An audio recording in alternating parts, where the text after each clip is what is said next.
So good morning, everyone. My name is Ozsvald, and over the next 3 hours, I will teach you high-performance Python. So the goal for this tutorial is to get you writing faster code for CPU-bound problems. Specifically, we're not looking at network-bound problems, and we're not looking at algorithmic choices. I'll mention some algorithmic choices. There's a whole world of thought to be had behind choosing the right algorithm to solve your problem. Here I'm assuming you've got the right algorithm. It runs, it takes all of your cores, it maxes them out, and you want it to go faster. And we'll look at ways of going from an order of magnitude faster with Python through to maybe 300 times faster, at least on a high-spec laptop like the one I've got here. And in particular, we're interested in tasks that can either be compiled down to C, so they run serially faster, or we can parallelize them across multi-cores and multi-machines. And we're going to start off by looking at some profiling as a way of understanding where the problems really exist. And a quick note about me. So my name is Ozsvald. I'm English. It's a Hungarian name. I've been an artificial intelligence researcher in industry for 13 odd years. I had a big background in C and C++ in an artificial intelligence research company. And then I switched to Python somewhere along the line. One of the foreign team members gave me a bit of Python and said, hey, we need this extended. I looked at it and thought, but Python's ridiculous. It's so slow compared to the C++ that I'm senior programmer with. In the space of a day, I extended the SAX parser they gave me and realized that I was more productive at the end of the first day using Python to parse SAX than I was after 5 years as being senior dev using C++ for related tasks. And that was a bit of a wake-up call. And so I've now not looked backwards from moving into Python. EuroPython last year, I taught this course, and I've also demonstrated things like pyCUDA, which I'll mention briefly at the end, and Hedroid, the little face-tracking robot head.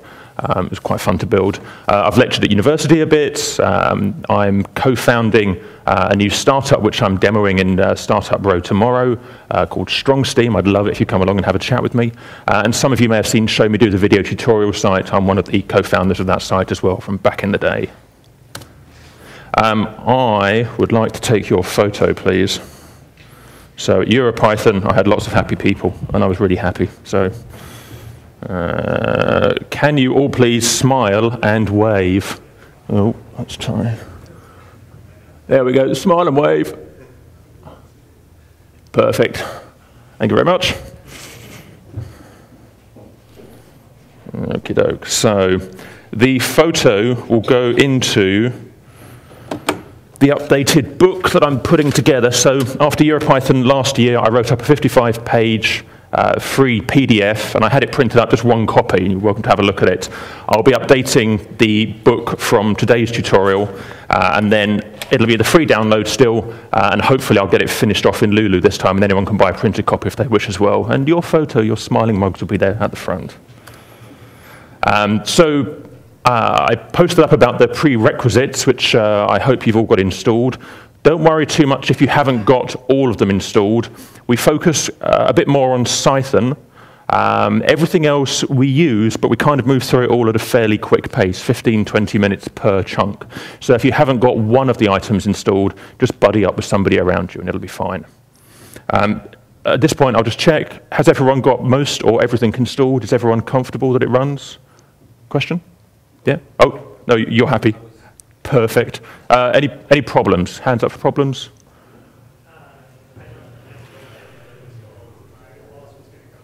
Oh, I couldn't hear you. Say again? I don't actually have any of it installed. My boss was going to come here. All right.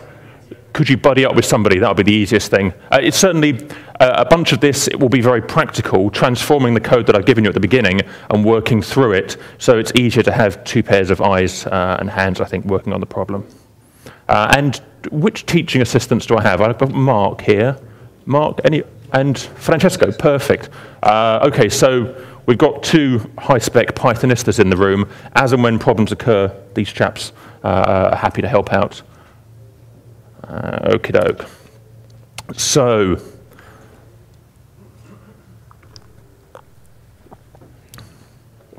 before we start, there's an interesting point that came out of a senior chap at Microsoft.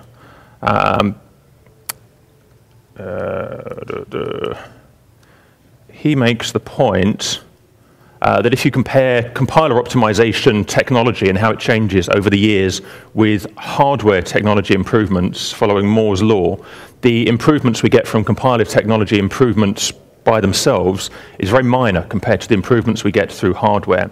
So he says, don't really focus on the improvements in compiler technology. And it's absolutely true when you compare things like straight GCC compiling code and making things faster, but it ignores some of the compiler changes that can hang off the underlying hardware changes, things like auto-vectorization, making your code run across multiple cores at the same time. I find this just an interesting point, that we can't just rely upon the compilers making our code run faster. We have to think beyond that, either using the hardware, so multi-core, which Python supports, but out of the box you don't get great support for multi-core and multi-machine architectures, and it doesn't tend to take advantage of things like parallel vectorized cores on machines. So we have to do a bit of thinking. And so multi-core, the big point of this is multi-core is very, very common and will become increasingly common. When I gave this talk at EuroPython, I mentioned that 2 cores was quite common and 4 cores will be common. I've got 8 cores in my laptop. Just as a matter of interest, does anyone have a 1-core machine with them? Anyone have a 16-core machine with them? Yeah, 16-core? Yeah, so fair point, right. So multi-core is just the way it is, and we can't, via Moore's law, it becomes difficult to shrink the size of transistors down without increasing the current requirement, which increases the heat output. It's much easier just to stamp identical cores and lay those down in silicon. So we're going to see more and more cores, so we need to think about using those cores. And technologies like CUDA and OpenCL, they are going to become increasingly common as well, and we'll touch on those towards the end. I'll just ask generally, am I speaking too fast? I get pulled up on this. No? Fast? No, I can't do faster. I will do faster, but I'll get in real trouble. So if I talk too fast for anyone who's not a native speaker, put your hand up and tell me. I know I end up speaking fast. So I mentioned earlier on, we're not looking at algorithmic or cache choices, and we're not going to look at these technologies today. They're all very interesting, we just haven't got time. So one thing you may be wondering, what kind of speed-ups can we expect to achieve? So if we switch over to some benchmarks, which they're a bit outdated now, and there are some odd choices behind them, but they're kind of indicative. So here is a language shootout looking at multiple languages. Over here we have Python, PHP, and Ruby, so the scripting languages of choice. And down here, with the tiny error bars and the very fast speed, over an order of magnitude faster than Python. So this is G++, and somewhere in here there's JavaScript V8, which is generally an order of magnitude faster again than Python, or somewhere within there.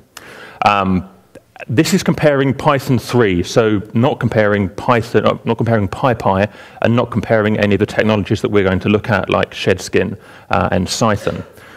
So it's interesting to me that if you take one of these examples and work on them with PyPy or Cython, say, you can bring the speeds down to be close to the G++ speeds for a lot of the benchmarks, not all of them and not always as fast, but close. And then another benchmark from a year ago. Here a chap took a bunch of CPU generally bound tasks and looked at the Intel compiler, the GCC compiler, and CPython, and we find that 1 second, or normalized time 1, versus Python 119, 2 orders of magnitude. But then using ShedSkin at the time, you get down to a normalized time of 4 times slower than C++, so within the same order of magnitude. And PyPy as well, similar kind of result down there. And this was a year ago. We can go faster now.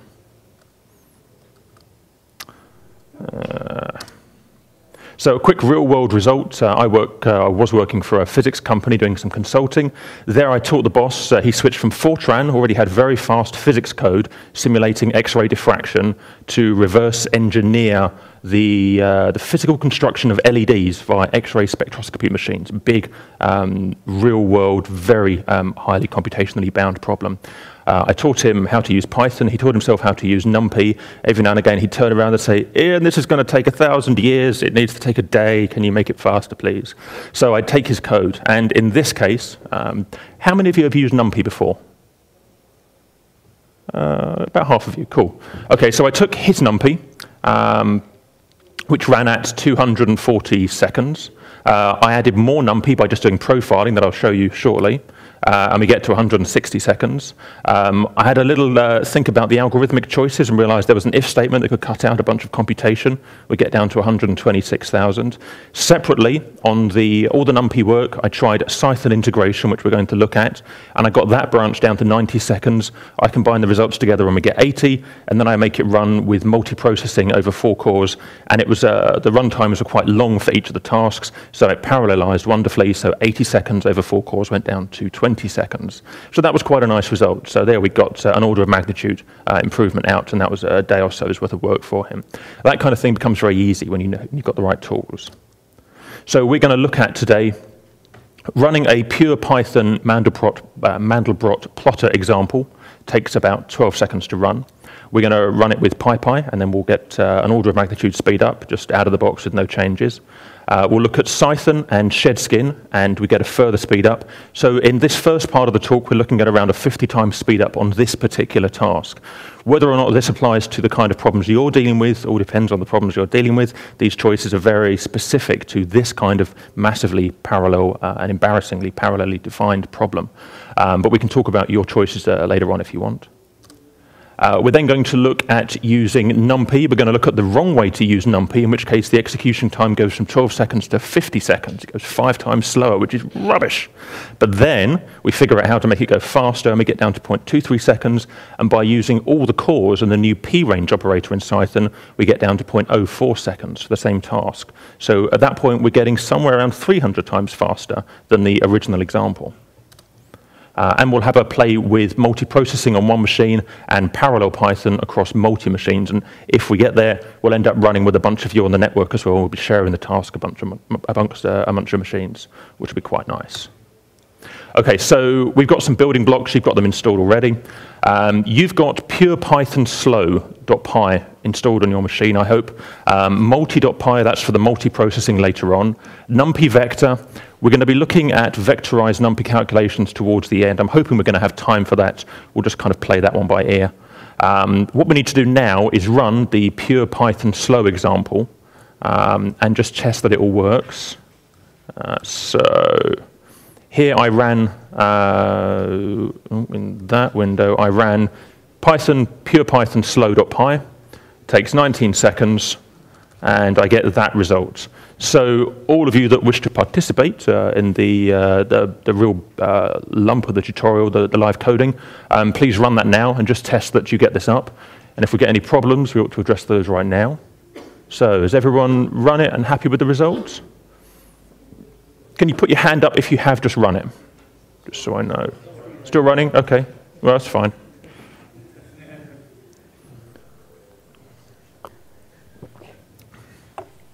Okay, is it still running? All right, has everyone's run now?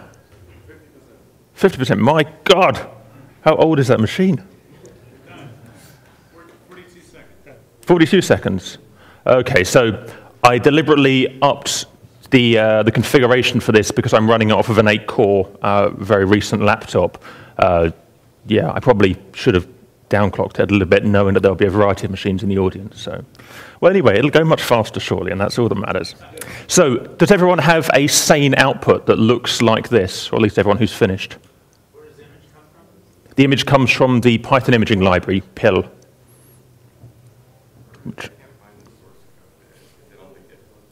So let's go back to what was the tiny URL? It was tinyurl / hyperf2. So yeah. So tinyurl.com / hyperf2. That will take you to the community page, and that's got a link to the source code with the 4 files zipped up. You didn't get anything?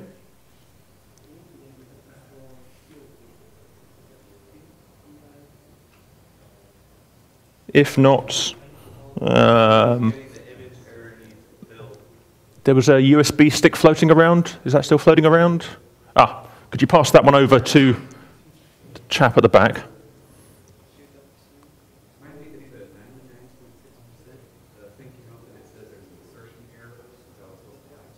No. Okay, that definitely shouldn't happen. What's your OS? Mint 64-bit? So I had some problems at EuroPython last year on 32-bit machines where there were rounding errors in the complex double calculations. The assert is there to check that that doesn't happen. You can turn off that assert. You'll still get, visually it'll be the same output, but computationally it's a slightly different number. Just comment out the assert and run it again. USB, chap over there with the blonde hair, do you need it still? Did you get the source files? You got them? Oh, perfect. Okay, good. Right. Okay, so then we've got the basics.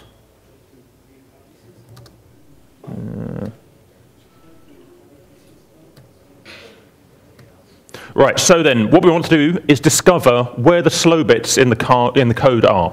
So we've got a new line to run. So I want you to type in this line here. Python -m cprofile with a big P -o for output rep.prof. So this is going to be the report.profile pure python slow.py. So if I can highlight this. So can you read that line okay? Better if I don't highlight it. Yeah?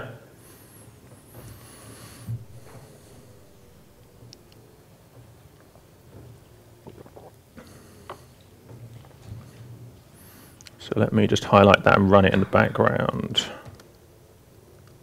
So if I just run that. Okay, is everyone running that line successfully? So now we're going to use the built-in profiling module in Python to run exactly the same source again, and this time ask it to measure how long each function takes to run. And this is the first of two important tools when it comes to profiling your code and figuring out where the slow bits are. So that's finished for me. I'm guessing for some of you it might not have finished yet. Problem? I can't.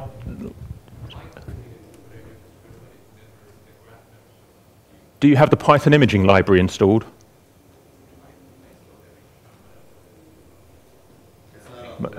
That'll be the problem. I didn't put it on the list. Sorry, and there's a try catch block that says if it's not there because it didn't used to work in PyPy, then don't do anything. Sorry, that's my code from last year hiding an error then. So just install the Python imaging library, which should be a pip install pil. So pip install PIL, or easy install PIL. Oh, good grief. Pillow? Are you on a Mac or are you on Windows? Chap at the back? So if you go into Python and just type import image with a big I, it should work. If that doesn't work, then your machine is configured in a... If it works but nothing displays, then you've got the library, but for some reason it's not configured to display, and that's something to do with your machine, I guess. Maybe we can fix that in the break. Or maybe you can buddy up with someone next to you. Sorry. Anyone have experience under Ubuntu with Pilar? Francesco? Perfect. TA springing into action. Any other problems at this point? Okay, so we want to open up Python. I'm going to start an IPython. I think it's a version. On my machine, I can't do import image, but I can do from pil import image. Oh, right. Import image should have, that's been working for a long time, I thought. I don't know. Yeah, I tend to use import image, and I've used that for quite a while. Oh, sorry, yes, and I should have repeated the question. Chap, what's your name? Walker. So Walker said maybe it's a version thing, and I don't know if it is a version thing. I use import image. Right, so now we've got 3 lines of code to type in. If you can follow these lines, please. So import pstats, p equals pstats.stats, and then the file name.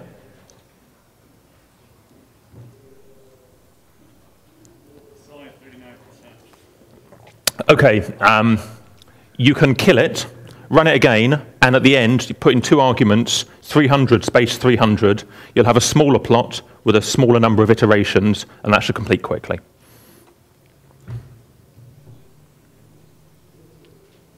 Right, is everyone ready for this? So when you get to this point, hit return after you've typed in the last line.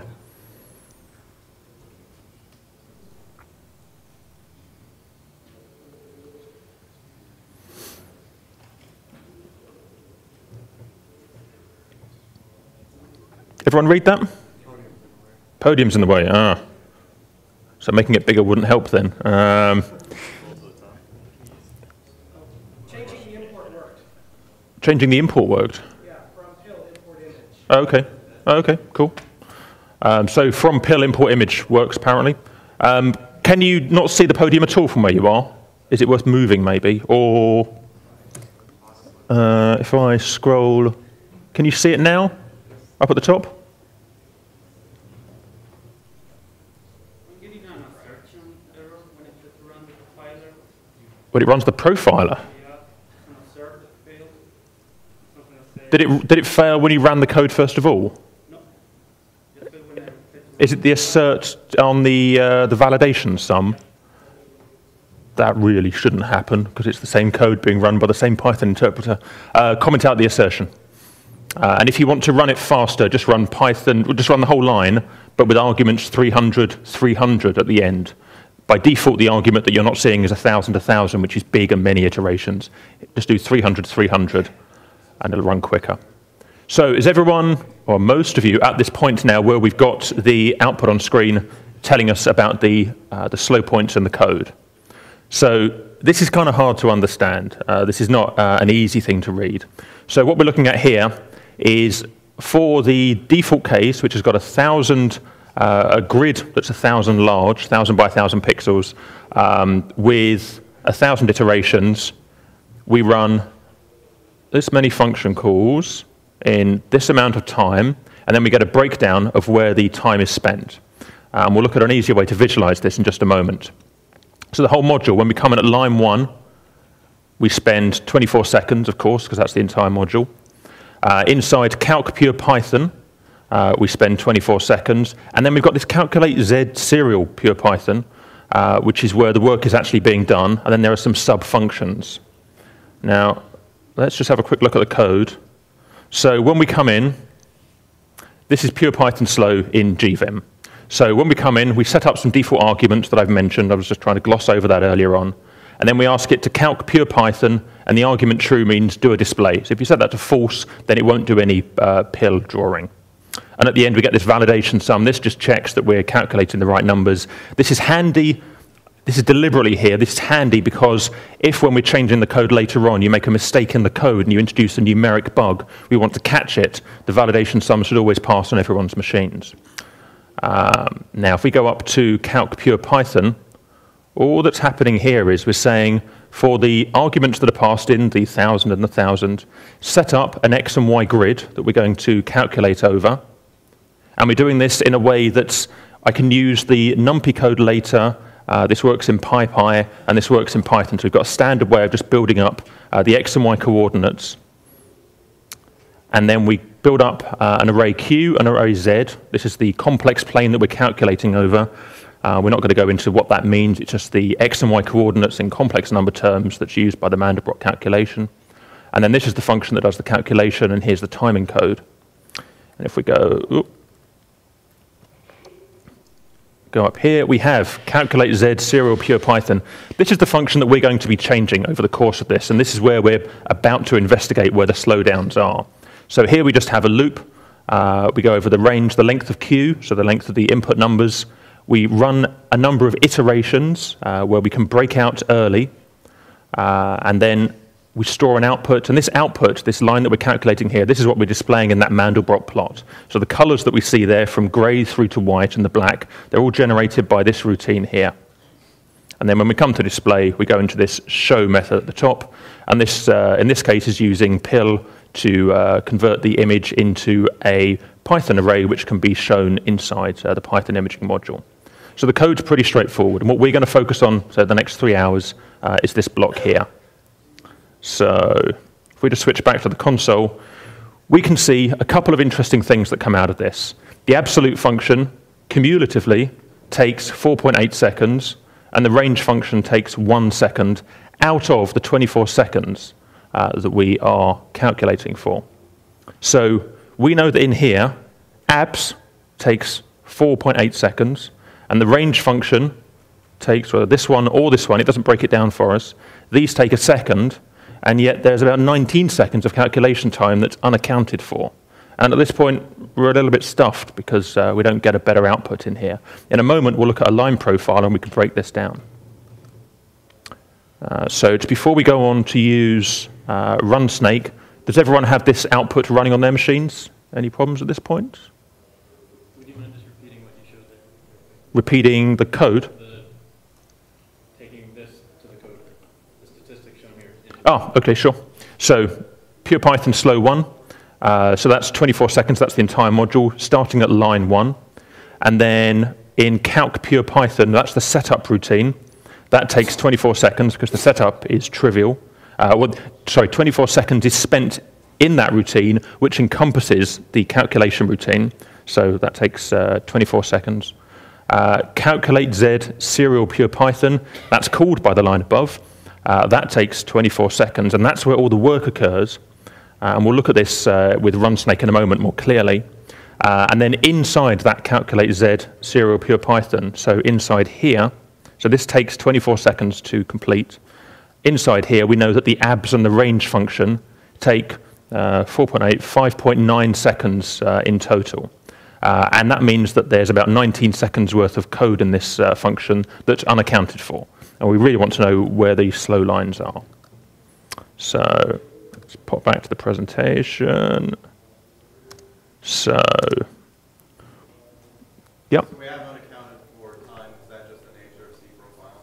It's not going to tell you. Yes. So, and that's what we see with RunSnake as well. So the question is this the nature of C profile? Do we not get a breakdown of line by line places where the time is spent? And that is the problem with C profile. It tells us which functions are slow. It doesn't tell us which lines in the functions are slow.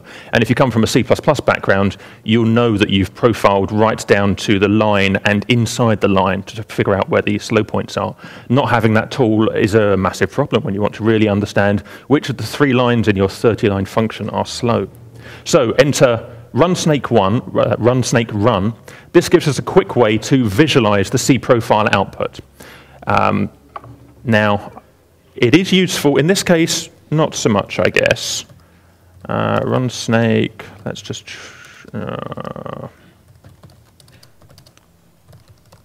RunSnake rep.prof. So if you run RunSnake rep.prof, that was the rep.prof, the output file you just generated, and RunSnake, that's the exe name for RunSnake run, that's the visualizer for C profile output.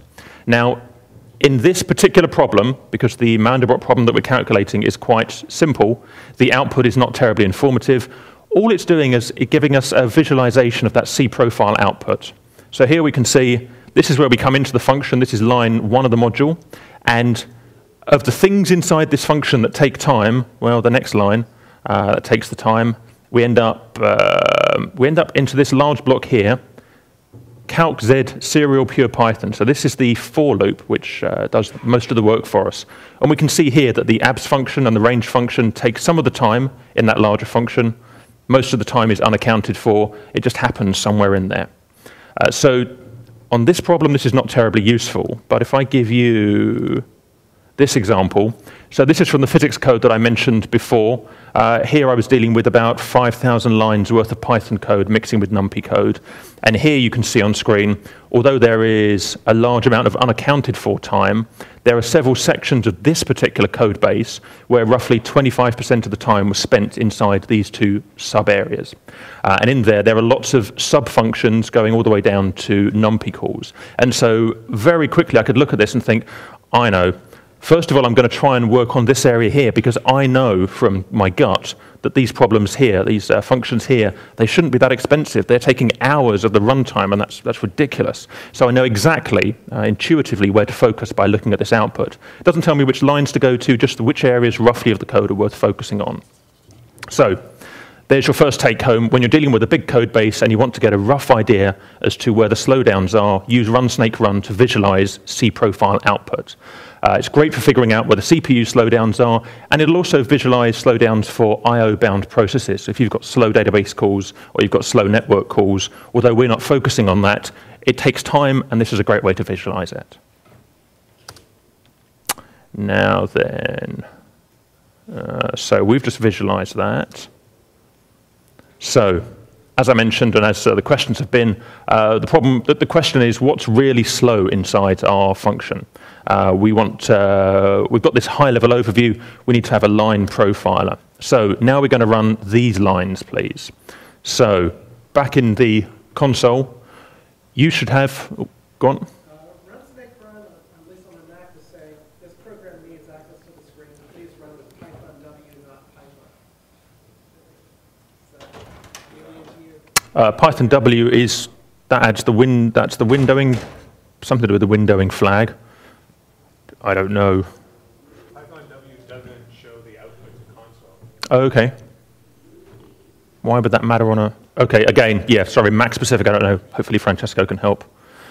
Go on. This says slow_line profiler. Is that another source code file we need? Or is that Oh, good point. Good point. the same one? No, it's a slight modification. Sorry, I was getting sidetracked there. So let's get rid of that. So let's copy PurePython slow.py to PurePython slow.py line profiler. And then we're going to make a one-line change. So just make a copy of PurePython slow, and I'm calling it PurePython slow line profiler.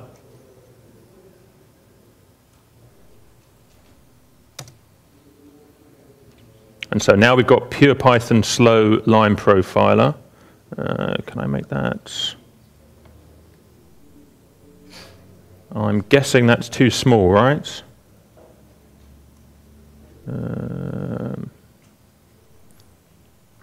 So here we've got the copy of the file. We're going to make one line change. No. At profile, we're going to decorate the function calculate z serial PurePython with one line at profile. And then that decoration is going to be used by the kernprof module in a moment. So has everyone added at profile above calculate z serial PurePython?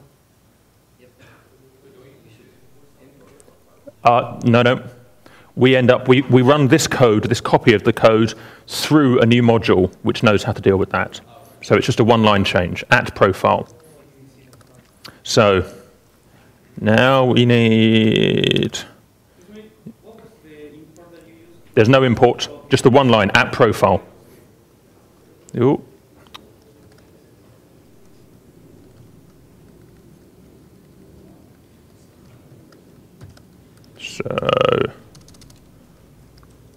So now we want, if I run that, whoop. So there's the line that you want at the top. Kernprof.py.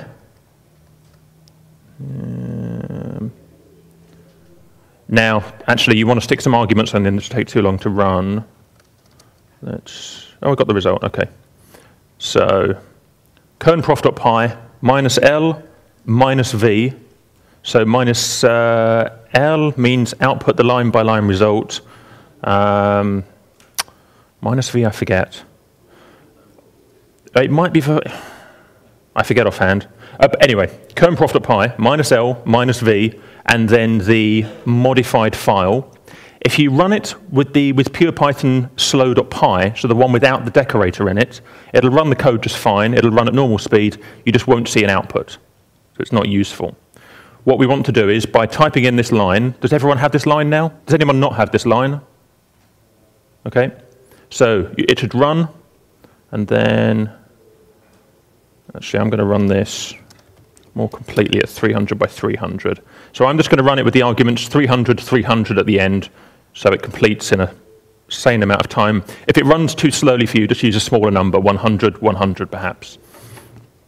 So we get a small Mandelbrot plot, which I'm going to get rid of. We don't need this. What we can see here is an annotated output of our calculate z serial pure Python function with a breakdown of the percentage of time spent on each line in the function and also the time hit in that function. So this is really useful. So we can see down here that before, we remember that the range function was slightly expensive and the abs function was quite expensive.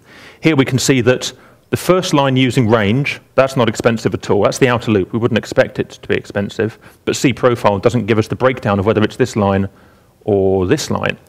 Here we can see that this range function is responsible for some of the time, but it's the inner loop. You kind of expect that. What we're perhaps a bit surprised about is the fact that the calculations on this line and this line are so expensive.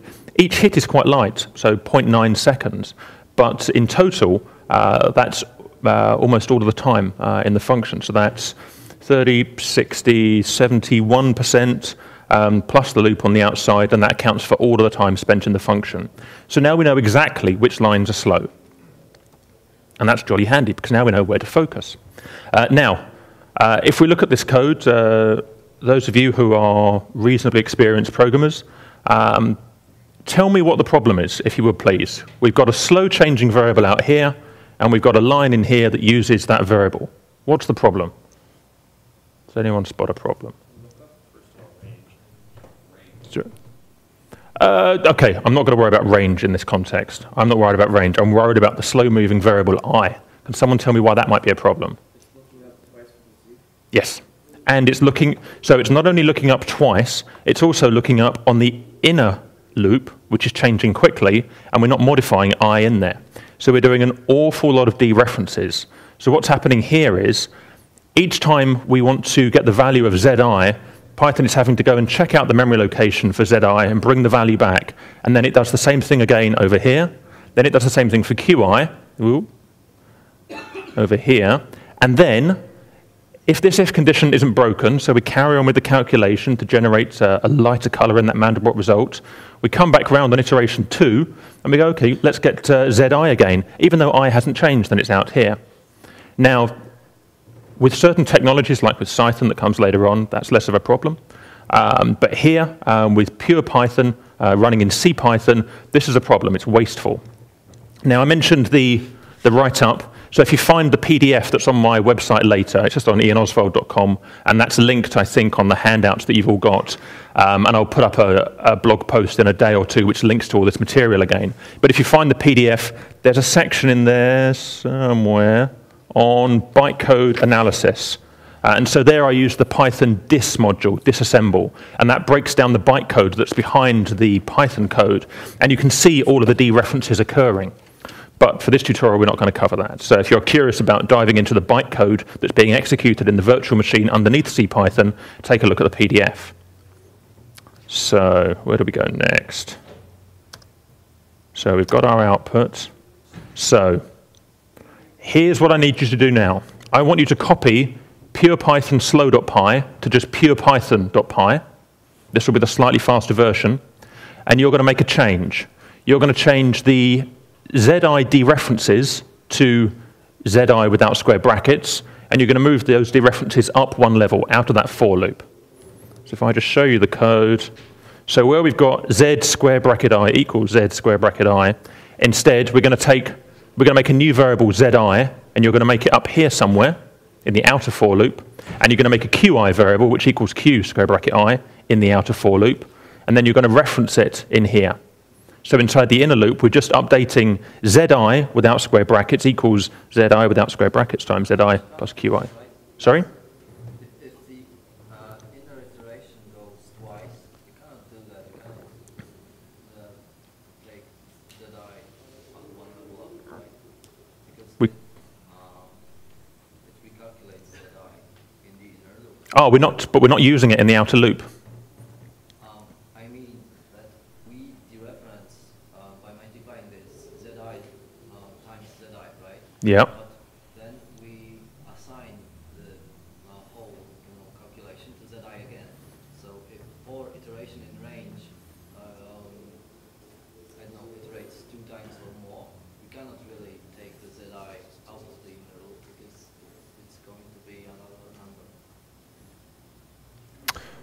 So you're saying we can't move ZI out.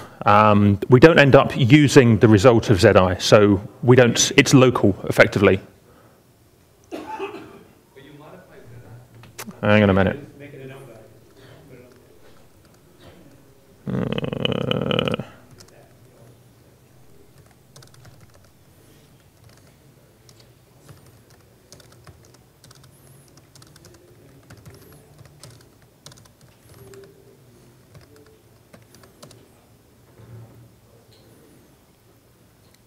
So this is what I'm after. It works, promise.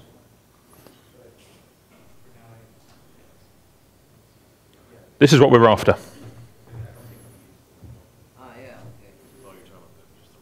Yeah, so this is the code that you want to be typing in right now. So you need to have zi equals z square bracket I, and the same for qi, and then zi equals zi times zi plus qi, and change the absolute zi reference. And then we're going to reprofile this. And this is it's a trivial change. On a larger run, you'll see a difference. When we run it with coandprof, you'll see a small difference. We're going through this as the process of identifying where the slow spot is and then fixing the code. Jonathan, is that readable from back there? Yeah, I'm just looking around this one. Okay.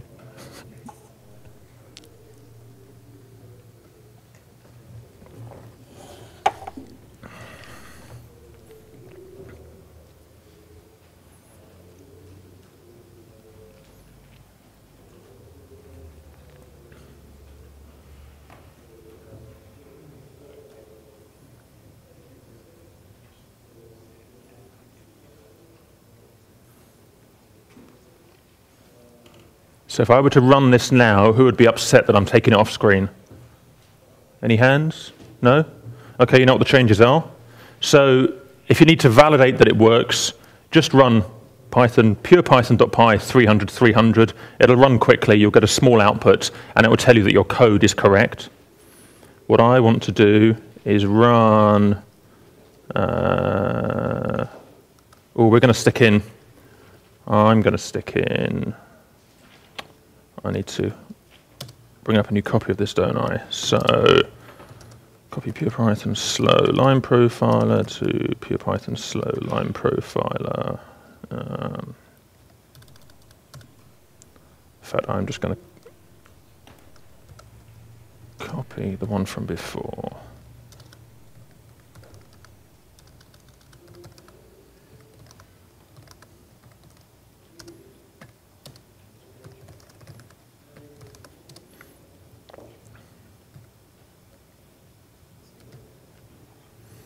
So here's the version that we've got, and I'm just going to put in the app profile decorator again.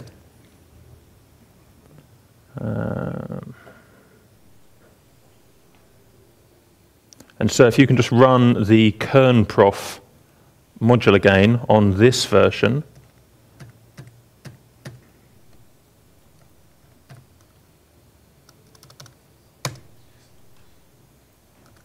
So everyone's made that change, right? And you're running kernprof again. And then we get the new small output and we get rid of that. And so now we see the new annotated output.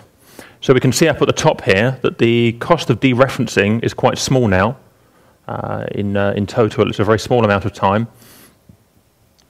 Percentage-wise, we're still spending most of our time calculating the zi squared plus qi and the absolute function down here.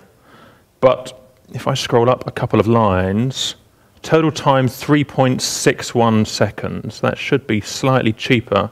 Yeah, 3.66 seconds. There's some noise in the results. And on a small run, we don't really get the benefits of this improvement. If you run 1,000 by 1,000 and do timings again, you'll find that the runtime has decreased for the new version. And in fact, I'll show you that. So if I just run, we remember that it took let's run it again.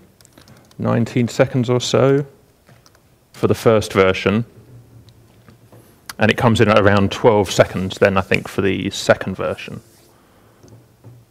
Is anybody having any problems with that run at the moment? Anyone have any questions on line profiling? Yes. How can I run it in WSGI environment? In WSGI environments. Ah, I have a channel view, right, or anything like that. I want to put that profile on the view. yeah. Oh, let me just get rid of that and show the speed up. Not that one.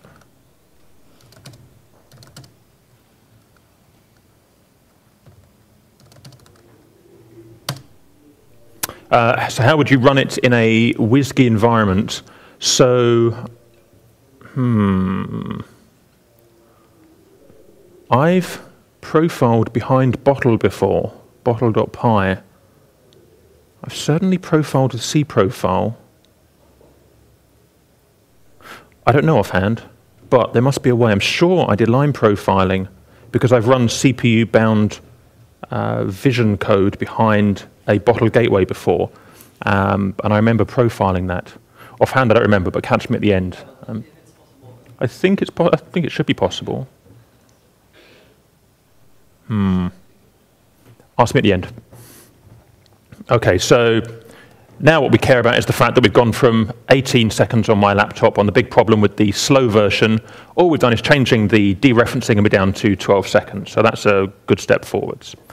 Does anyone have inconsistent results with that? For all of you, it should run a bit faster with the modified version. Yes? Yeah? Okay. Anyone still typing? Want me to wait a moment? No? Perfect. Right, so now we've seen not only how to get a high-level overview with cprofile, we can get a low-level view with the line profiler module. We've identified a problem with dereferencing, which you know, if when you become a good Python programmer, you know that on the inner loop you don't want to be dereferencing variables that aren't changing particularly, and we know that we can cache those results, which is basically what we've just done. And now we've got a way of identifying it, fixing it, and measuring the output at the end of it. And that's the important thing. Whenever you're profiling and making your modifications, if you make an assumption and make a change, and you think it goes faster, it's going to come and bite you later on. You have to make the change and measure the improvement and validate the result. You can't do small runs, you have to do big runs. You have to make sure that the result is genuine. Otherwise, it will come and get you later on. Right, and so a couple of tips for writing code that's faster. You probably know most of these already, and you can validate these with the code that we've been looking at. And then we're going to move on to working with compilers. So sets over lists. If you're dealing with things like checking for whether items exist in a list, on a large list that's quite slow, on a set it's fast.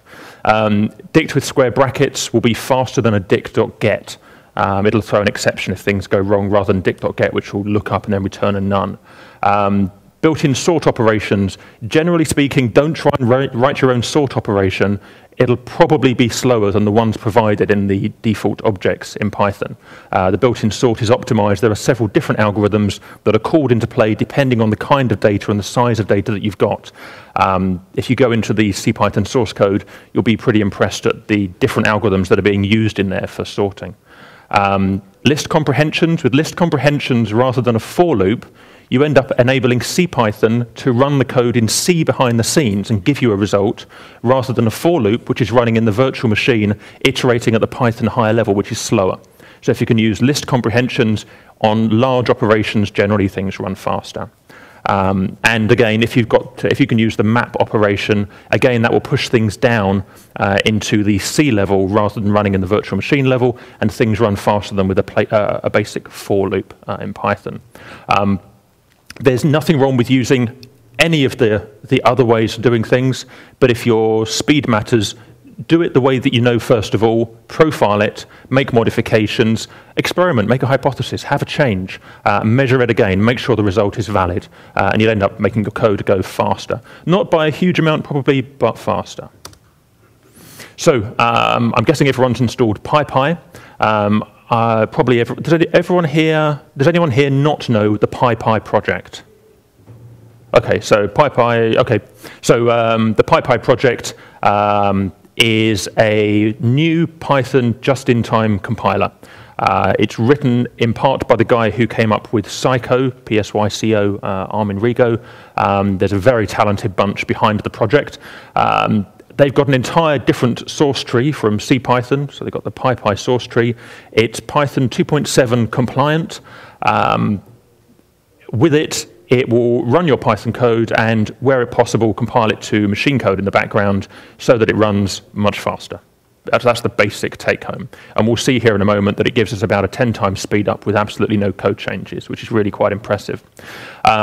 It was a little bit controversial because for a number of years they didn't have a good output, so most people couldn't use it. In the last couple of years, it's improved massively. They're introducing numpy support, so we can begin to do fast vectorized math operations inside PyPy and mixing it with our regular code. People are deploying Django instances and other large projects using PyPy, and people are beginning to report that, say they're running on a large EC2 cluster, they're turning off machines because the code is running fast enough that they can disable some of the machines they were paying for previously. And that's always a nice outcome for a project like this, which is supposed to make your code run faster. So don't worry about the profiling link at the bottom there. That's just telling you that with PyPy we can profile our code. So all I want to do now is just use PyPy. And I'm just going to run pure Python. So we can see that it takes 12 seconds, 12.6 seconds there to run.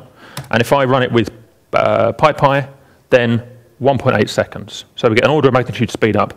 We didn't modify that code. Python imaging library just worked. Everything just worked. And here I get a 10 times speed up. So there's a nice take home for you. If you want a quick speed up, you can worry about profiling and trying to improve your code. And it's kind of right that you should worry about it. You should at least have an overview. You should profile your code, figure out where the slow spots are, check you haven't made any really silly mistakes in your code where you're losing on a bottleneck a factor of 10 in your performance. But then, rather than investing maybe a week trying to eke out 10 or 20 or 30% from your code, switch to a project like PyPy and see if it works. If it works and you get a 10 times improvement, awesome. That's half a day's worth of trying, and it just works. How many people in the room have used PyPy already? Okay. Okay. Another question?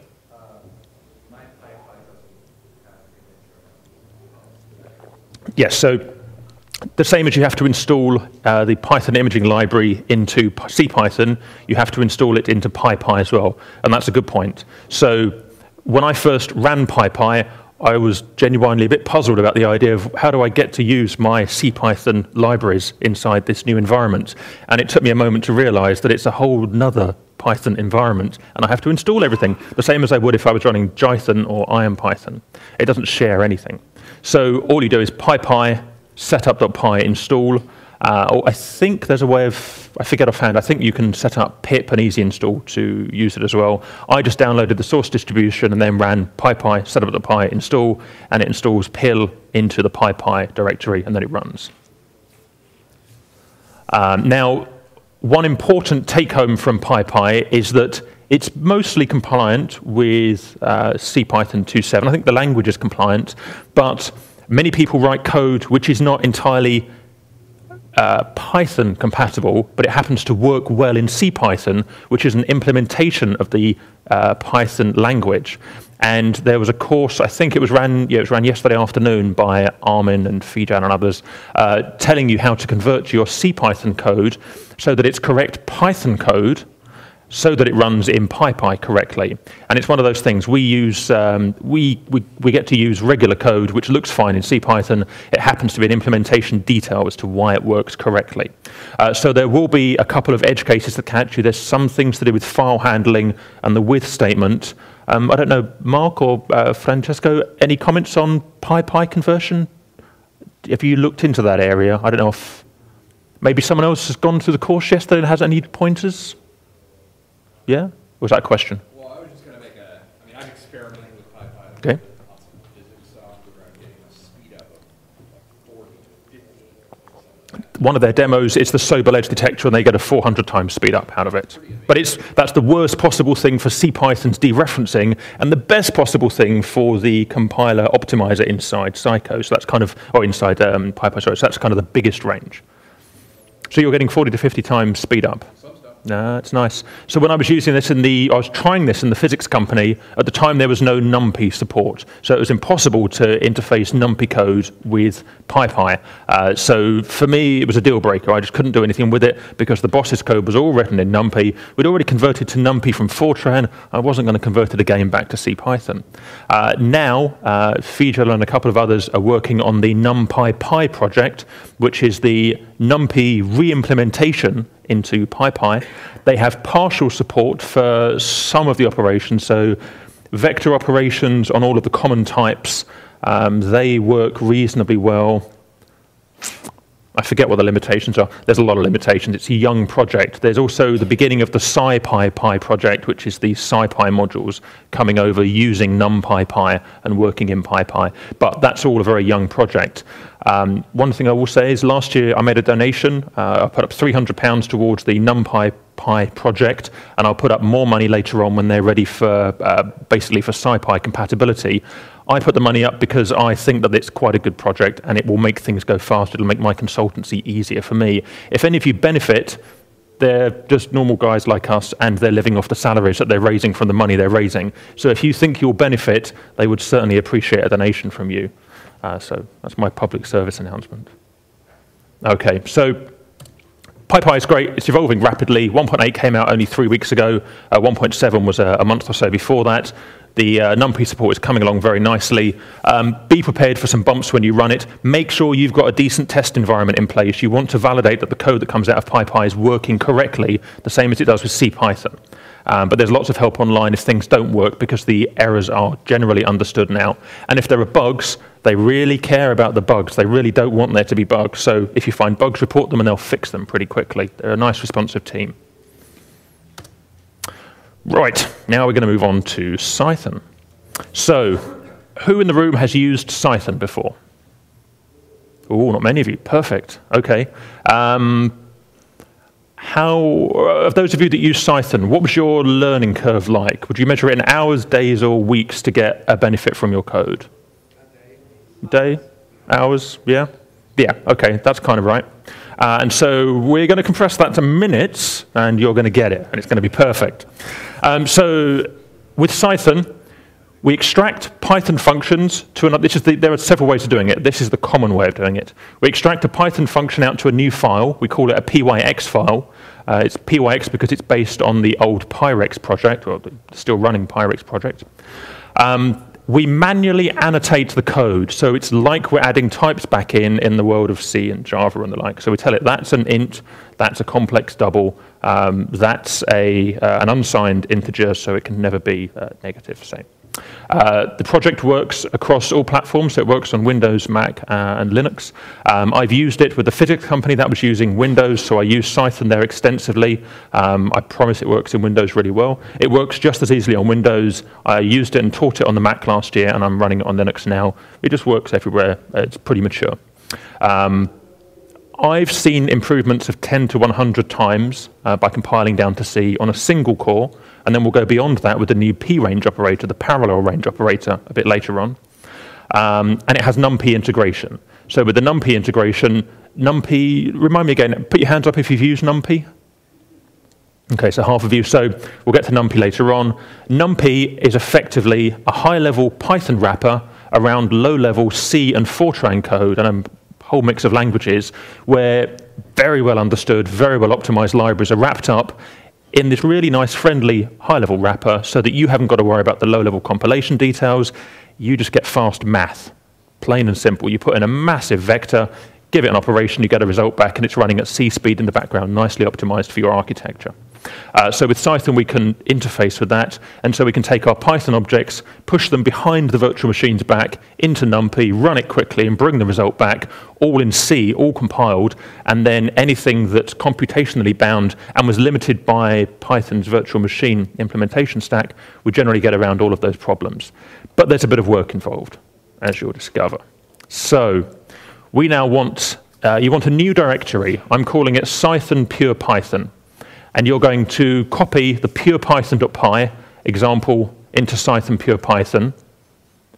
If the kernprof decorator, the app profile, is still in there, you have to get rid of it. Otherwise, when you run it or compile it, it'll just die because we're not importing anything. So remember to get rid of @profile.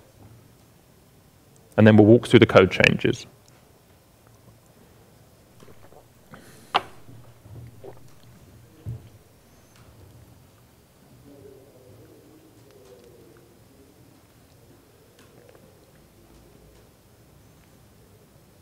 So you should all have a Cython pure Python directory, and you should all have copied your pure python.py module into that directory, and then cd into that directory. And we're just going to live in that directory because we're going to have several files in there.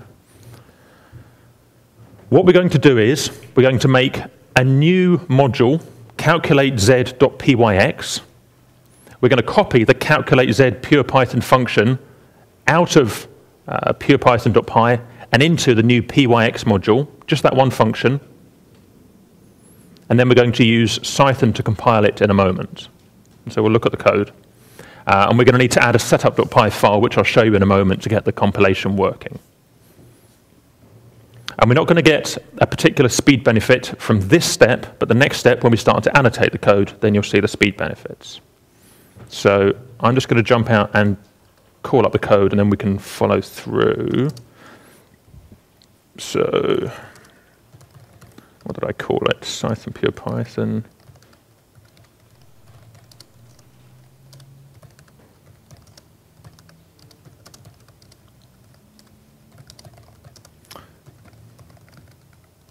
So we've got to calculate z.pyx.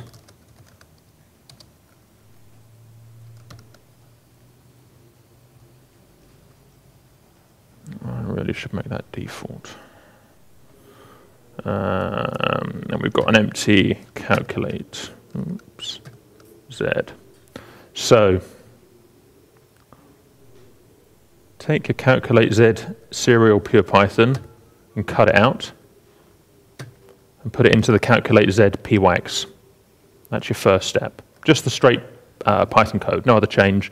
The only change is that it's a .pyx file, not a .py file. And then, because we're now using a separate module, we're going to import calculate z. And so we need to import the module, calculate z. Just pretend it's a .py file, not a pyx file for the moment. Just import it. And then when we call it down here, because we're importing it, we have to reference the module name. So calculate z serial pure Python.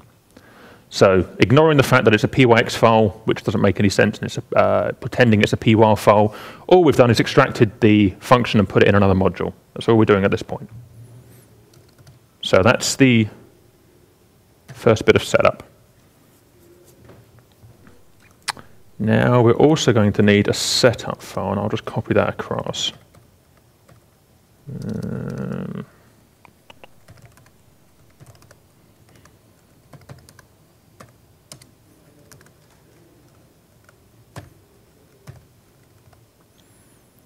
So you also need a setup.py file, which will be this file.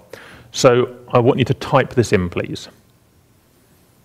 And we're going to use this for a couple of the next tutorial steps as we build things up. And if you use Cython in practice, you're going to end up coming across this file a whole bunch of times. So it's better that you just type it in and get familiar with it now.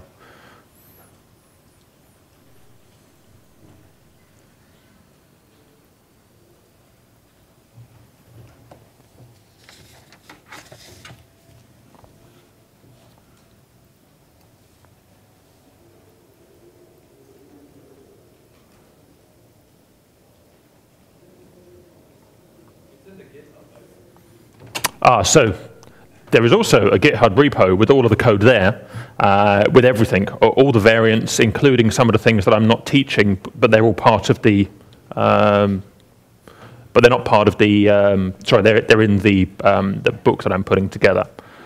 So you could just crib it from there if you want.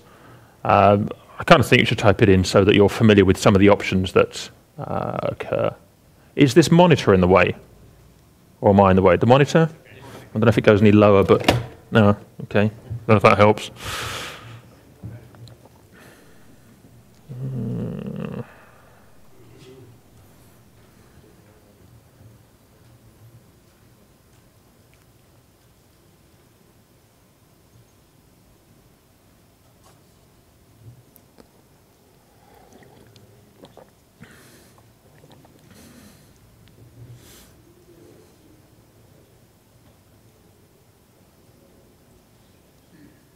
So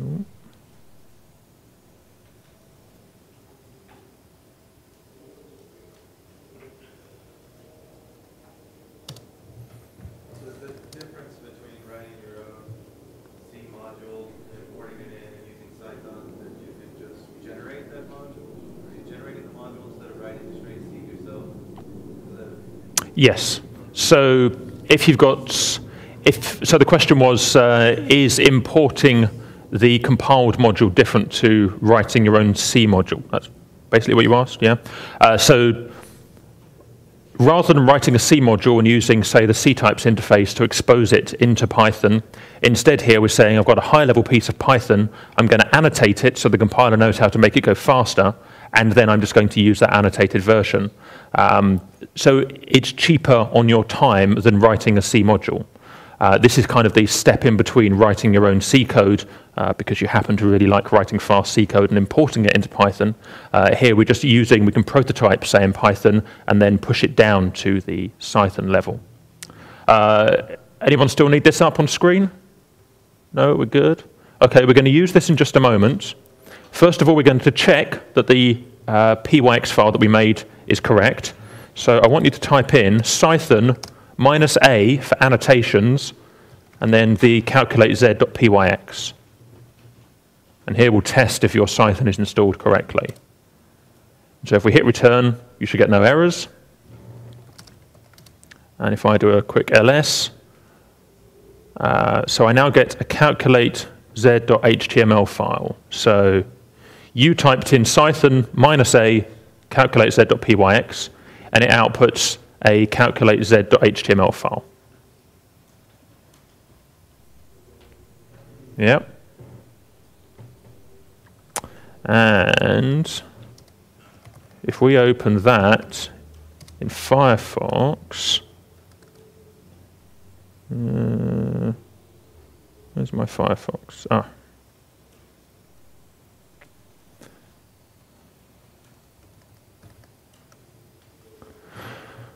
When you learn Cython, you might skip this on the website, and I've talked to people who have used Cython for quite a while who didn't know about the -a output. It's insanely useful. You need to know about this. So just remember that you've seen this funny display with lots of yellow lines, and then when you come to use it in 6 months' time, you'll wonder where that funny display come from, and you'll look for it, and it will make your life easier.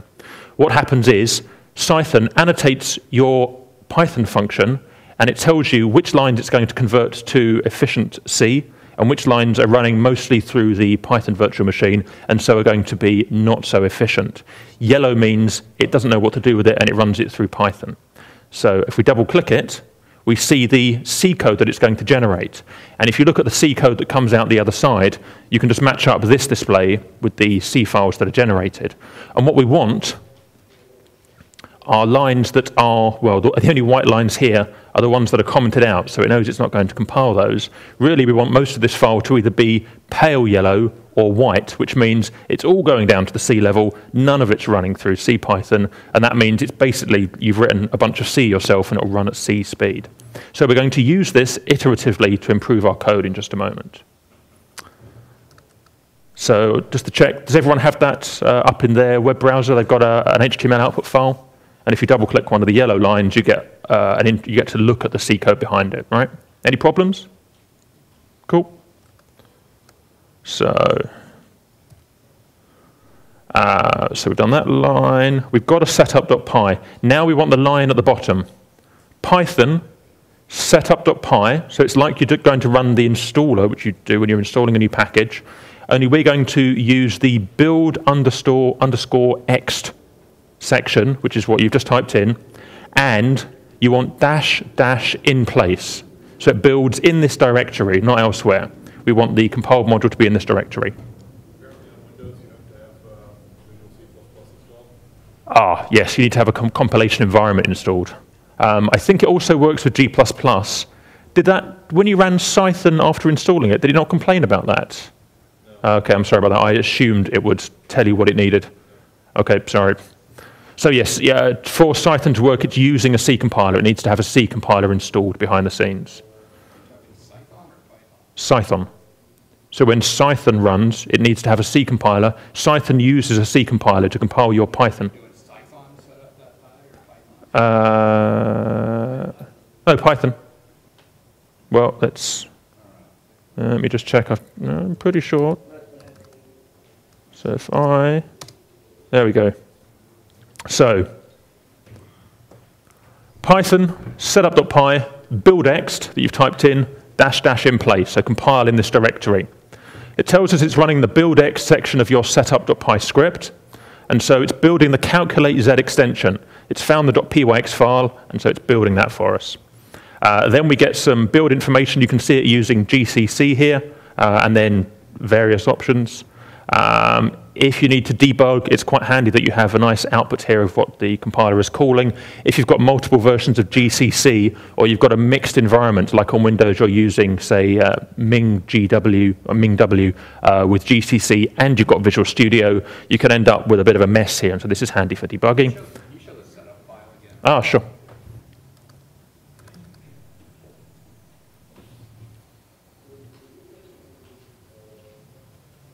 So if this isn't working, you've got a typo in your setup.py.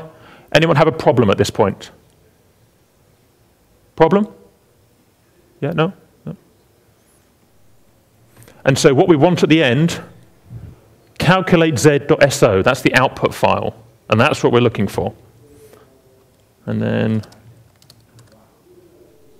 so here we go. Do you need that setup.py up on screen still?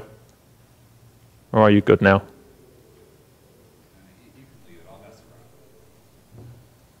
Maybe you could check with one of the guys and you got it? Cool. Okay, so now we have a compiled module which can be imported because Python can import modules that are compiled. I think on Windows this will become a calculate_z.dll. So I think we're now in a position to run, yeah. So if we just run pure python.py, let's just check that I saved everything. Yeah, so everything's saved. So now we're going to run pure python.py, and this will run basically at the same Python speed that we had before. It's not going to be super impressive in this stage. We get to the super impressive bit a bit further on. So, okay, now it runs in 8 seconds rather than 11.9 seconds. So we get a percentage improvement, which is nice, but it's just a percentage improvement. It's nice, well, it's nice, it's very important to see that the asserts don't fire, so we're getting the same complex double precision math progression. And so now we're integrating compiled C code with high-level Python, so the imaging library that's one of the modules works still, and this is all great. Now, does this run for everyone? Anyone got any problems at this point? Do I need to put any files back up? No? All good? Yes, I did. So I added import calculate_z because we have to import the module that we've just compiled.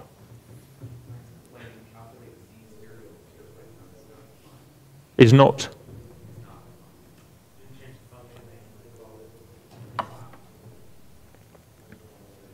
So yeah, when you reference in the date time section, you should be referencing calculate_z dot calculate_z serial pure Python. Do you have that as well? Ah, yes, so we've moved the code out to our submodule. We need to reference the submodule, and then we get it compiled. And in a moment, we're going to start annotating it.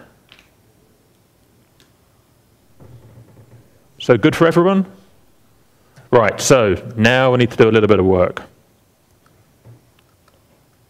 So there's lots of help online about this, and the Cython site has a lot of documentation.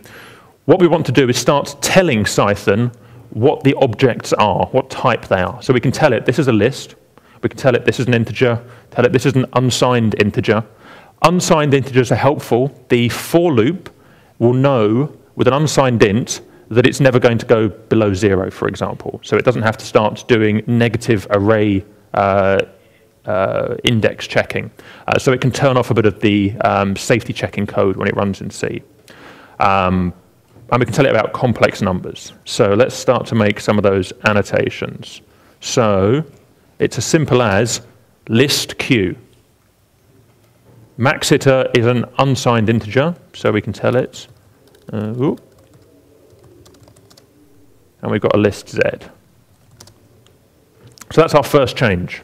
List q, list z, unsigned int, maxiter.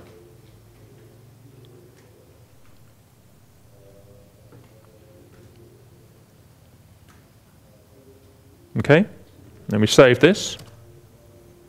And now, okay, so in my Vim, I get an error message. My God, I've put types into my argument list. What a fool I am. It doesn't know that it's a pyx extended file, which is not Python, but Cython. So I'm just going to ignore that invalid syntax. So everyone's made list q, list z, an unsigned int, maxiter. Let's go back to the command line and run the Cython -a line again. So we get a new HTML output file. So Cython -a calculate z.pyx. We open that up in Firefox, and if I compare the last and the next version, we see one change, line 11. So previously, it was a full yellow line with a lot of C code. Ooh. Now, it's a lightweight line. And the reason for that is simple. We've told Cython maxiter is an unsigned integer. It's not any other Python object. It's only an unsigned integer. So it knows it only has to treat it in a for loop as an unsigned int in C. So it doesn't have to have any code to call into Python to say, depending on the type of object it is, iterate over it in this specialized way.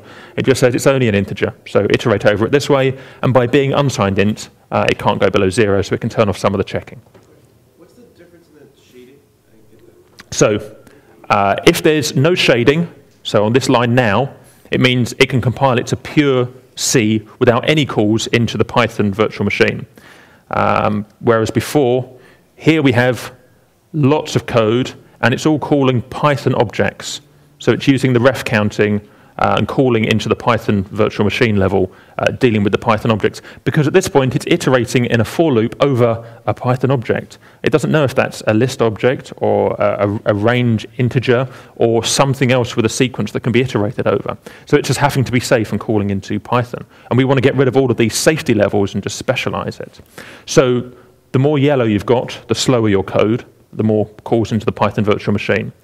And so we want light yellow like this here, or no yellow like this line here. Okay, so that's the first change. Now I'm going to have to remind myself. Cython, pure Python, pyx1. Right, so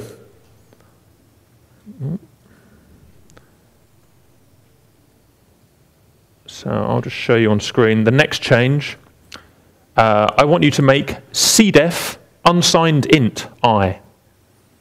So this is the counter for the outer loop. We'll make this an unsigned integer. In fact, do the first two lines. cdef unsigned int I and cdef int iteration.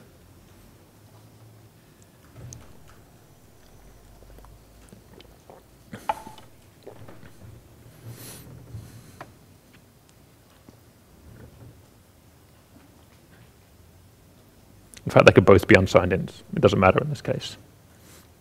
So cdef unsigned int I and cdef int or unsigned int iteration.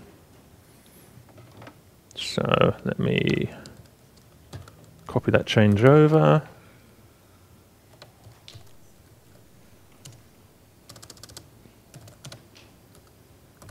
Now I'm going to Cython it again, and then we'll look at the results. And now we should have what's changed this time. So one change, if I %1000 to print out, so that simple change there, that's now a bit of C code because we've got I as an unsigned integer. Zi abs I, we should have one other change. Above the for loop,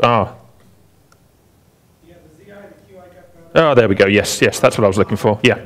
So here again, the rather than for I being any Python object, which needs to be handled in the Python virtual machine level, we can now say, well, I is, we'll see here, I is just an integer. Where's that defined? Oh, it's defined, I guess, up here, isn't it? Oh, we don't see that. So that's defined as an int. And then we just iterate over it in a straight Python loop rather than, so in a straight C loop, rather than iterating over it in a large lump of Python code. One question? Yeah, on that line, is it possible to turn off null checks? Possible to turn off? Null checks. Is it possible to turn off null checks? Yeah. This line it says unlikely that it sends in a null value for the list, so it does some handling. Oh, okay. Can you say this to the memory if it does that if we... From memory, yes, you can specify checking, or is that only on numpy? There is something to do in Cython with none checking. It might only be to do with numpy.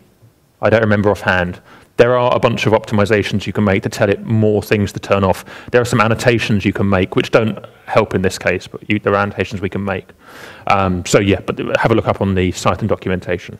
Right, so let's just measure the speed improvement. So let's, where's our setup line? So run python setup.py buildExt in place.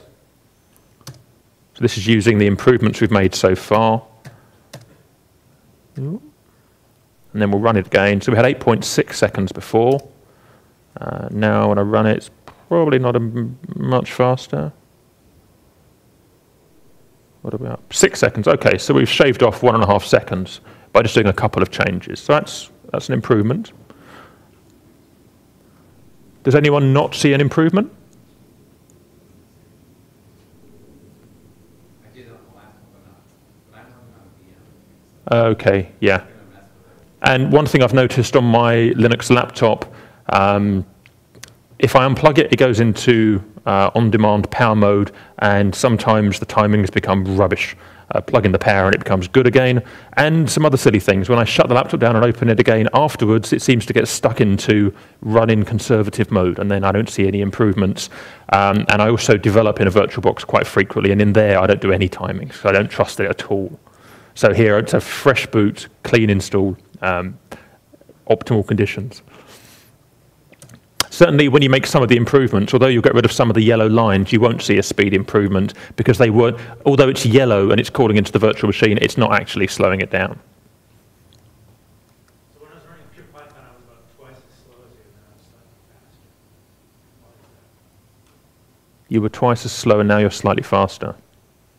So maybe Oh. more than twice as slow. Wow. I don't know with the simple answer. Yeah?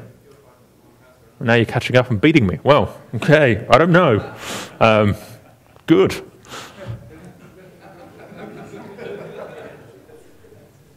It's the power of Cython. It's coming down. So let's implement the last 2 lines, and we'll see the best improvements we can make out of this.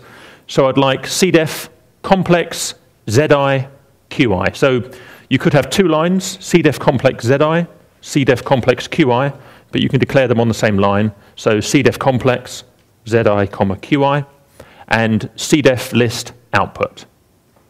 From memory, the list output doesn't make any improvement. It just gets rid of some yellow, but telling Python about the complex numbers, that gives us a decent improvement.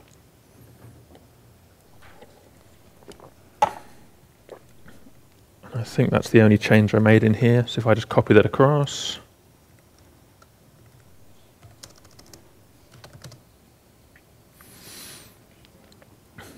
So this here should be the one that gives us the nice speed improvement in here.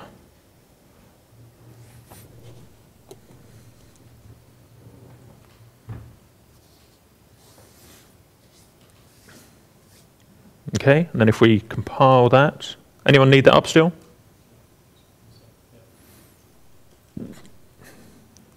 Everyone good?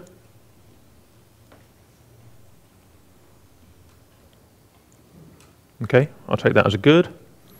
So we build it in place again. then we run it, and then, so now we're down to 4.1 seconds. Yeah. So this is pretty good. Yours is slowed down. I don't know. More yellow.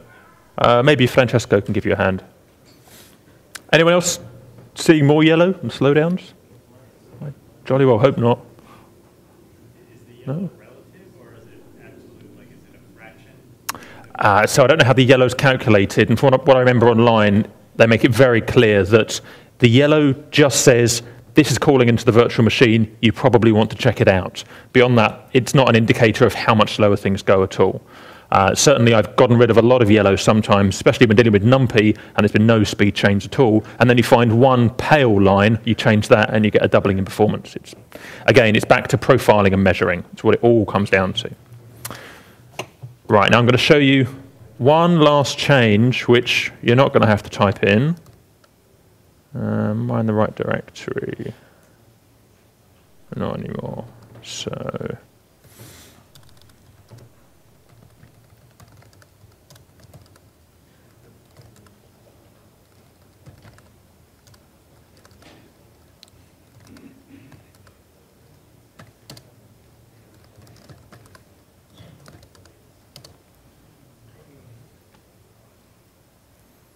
right. So I'm now going to modify my calculate Z and show you, this is as far as I was able to take it. I'll just run it first of all, and then we'll look at the code. So first of all, let's just Cython it. So you can see now, in this version, on the inner loop, I've managed to get rid of almost all of the coloring. So it's almost all pure C code now being executed. And I've done that by expanding the complex math and turning it into just double precision mathematics. So we're taking away any overhead in the Python complex data type, which doesn't seem to map beautifully through to a C implementation. I've just expanded that math, because complex math is just pairs of doubles. You can do it quite easily. So I've expanded the math out. And then, so I compile this. So we had 4.1 seconds before, and all I did was expand the math. I didn't change the structure of the code, I just expanded the math. Duh. Ah, yeah, they changed the name. It's going to be my crowning moment of glory.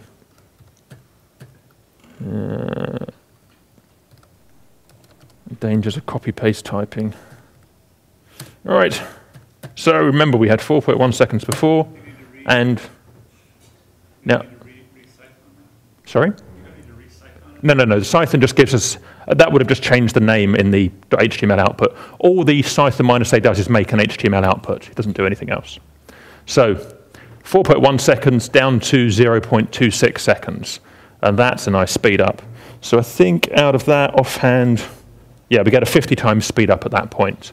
So that's a problem-specific change that I made here. By asking around online, I had people telling me that the complex compilation support isn't so brilliant, and maybe I want to try expanding the math, and so I just expanded the math. And I had the same thing with ShedSkin, which I'll show you in a moment, but that's been improved in the meantime. It's not necessary anymore. But in Cython, the support for complex numbers, it's perfectly correct support. It's just not as fast as it could be. And so by putting in another half hour's worth of effort pulling the math apart, then all of a sudden I get another large factor speed up. So this is very problem specific. If you're not using complex numbers, you may find you haven't got to worry about this. But if you find, let's go back to the previous version. If you find that you've got a bunch of yellow still, so like we've got down here at the bottom, and you're just wondering of ways of getting rid of it, and you're dealing with complex numbers, maybe expanding the math is the answer, at least in the current version of Cython. Okay, so I hope you feel that you've learned something so far. We've gone through the profiling, and now I can show you how to get maybe a 50 times speed up with half an hour's worth of effort. It's not that difficult. Once I got past this point in the tutorial at EuroPython, and carried on with a whole bunch more stuff that I hope you're going to find really interesting. But I had one of the guys come back to me and just say, Ian, that point we got to by about the hour point, slightly running over here, he said, that's great because I managed to turn off half my machines on EC2 and I was saving $2,000 a month after that, and I just did that in the evening after the tutorial. And I took that as quite a big win. So I hope some of you are going to get a similar win out of this as well. Right, do I need to leave this up on screen at the moment, or can we move on from here?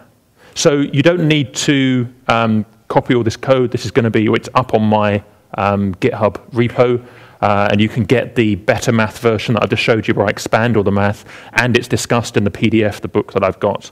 So that's all there. You can refer to this all afterwards. And I'm going to be around all weekend, and I'd love to talk about this, so you can come find me as well. Right, so let's push on. I want to get through at least, yeah, next quarter of an hour, and then I think we'll call a break, and then we'll see how we're doing after that. So one of you, Fred something or other, I can't read your name. You, sir, you asked me about bounds checking, or none checking. A couple of the flags, there's bounds checking and wraparound checking. You can turn these on manually to give Cython a hint as to which checks it can disable. And you can also make choices like declaring a variable is unsigned int rather than int, and it knows, for example, it hasn't got to do negative indices checking.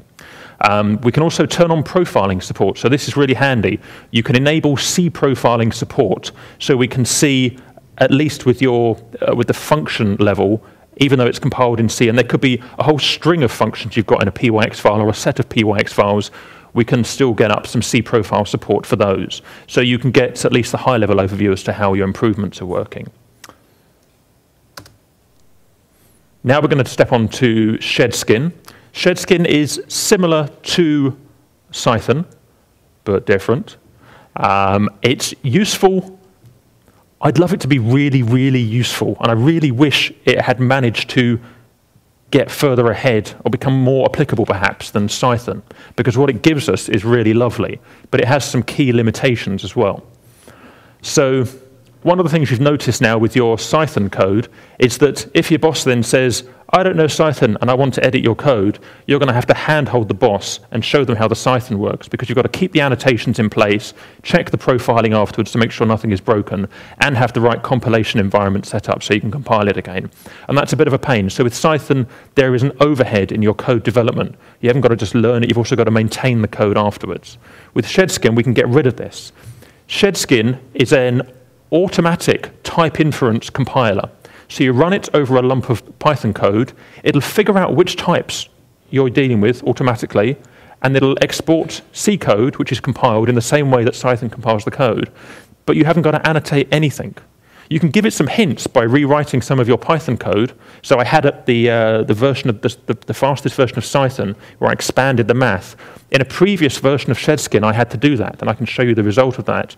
But in the current version of ShedSkin, even that's not required. It's a really smart auto-type inferencing compiler. So it can take a 10,000-line file of Python and spit out C++. And it'll do it automatically for you. It'll take a couple of minutes when it does it. But you haven't got to do anything else. You haven't got to annotate anything. You haven't got to profile it. You haven't got to think about it. You let ShedSkin do that. Some of the key limitations, it can only import modules that have been implemented already. So for example, the Python imaging library isn't supported in PIL. So you can export that lump of code to a separate Python file and compile it, just like we did with the Cython code. And you can import that compiled module and then run it in Python and use Python imaging library there. But you can't use the Python imaging library in the code that you've pulled out for ShedSkin to use. And also, we can't use numpy. And for me, that's the deal breaker. I do so much of my work with numpy. The fact that I can't use numpy in there, it's just a big problem. And it's very unlikely that numpy will be supported at any point, which is unfortunate. But if you're not using numpy, and I've got a Commodore 64 emulator example to show you in a minute, then it gives you this wonderful speed up for absolutely no effort. So I'm guessing most of you have got ShedSkin installed, so let's see if we can do this. So make a ShedSkin directory, copy your pure Python code into ShedSkin.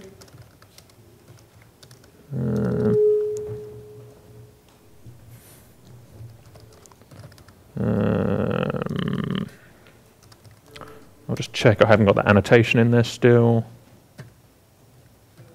No annotation. So this is just the original pure Python code that ran at about 12 seconds, and we're not going to do anything to modify it. So I'm just going to run ShedSkin on it.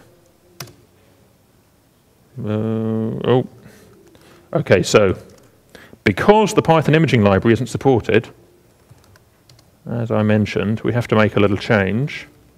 So, okay. In the show function, where we import the Python imaging library, just delete that bit of code for this example. Rather than bother with extracting that function into a new module and using it separately and safely, I'm just going to compile the whole Python file. And so I just want to get rid of that module that's not supported. So I've just removed the code for the imaging library from the show method and just put a pass statement there instead. That's right.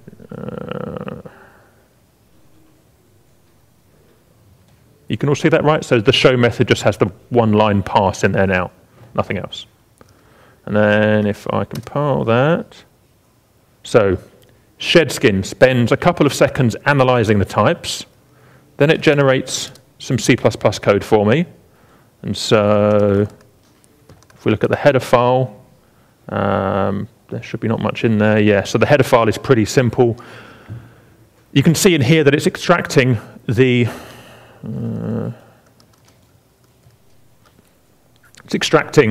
booleans, integers, max iterations, and pulling these out and the function name, and it's automatically figured out. So calculate Z0 pure Python, that's a list of complex numbers. It's figured it out for us. This is great.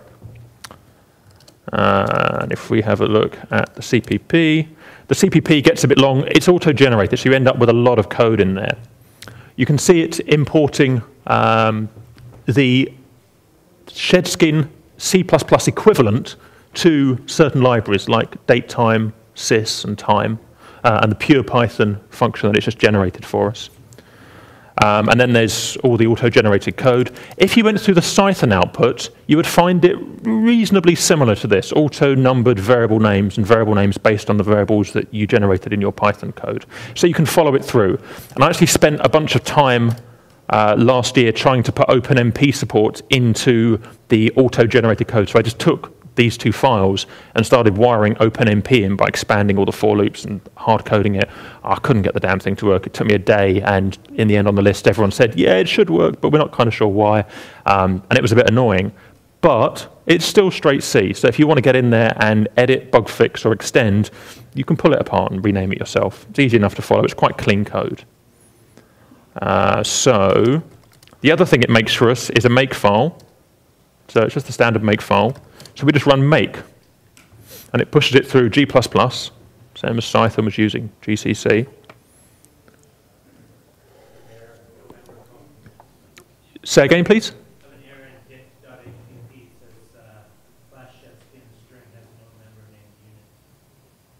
No member named unit. Okay, we can have a break in just a minute. I guess I'll look at your code and see if we can figure that one out. Okay, so I've just made this. So now we have a new file in the directory, pure Python. That's an executable. So if I just run pure Python, 0.3 seconds. So I haven't had to teach you how to annotate your code. You just ran ShedSkin and 0.3 seconds. And so the best we got to with straight Cython without messing around with the math was 4.1 seconds. And then by expanding the math, we got down to 0.26 seconds. Here we haven't expanded the math and we're down to 0.34 seconds. So that's quite a big win straight away. And if I take ShedSkin,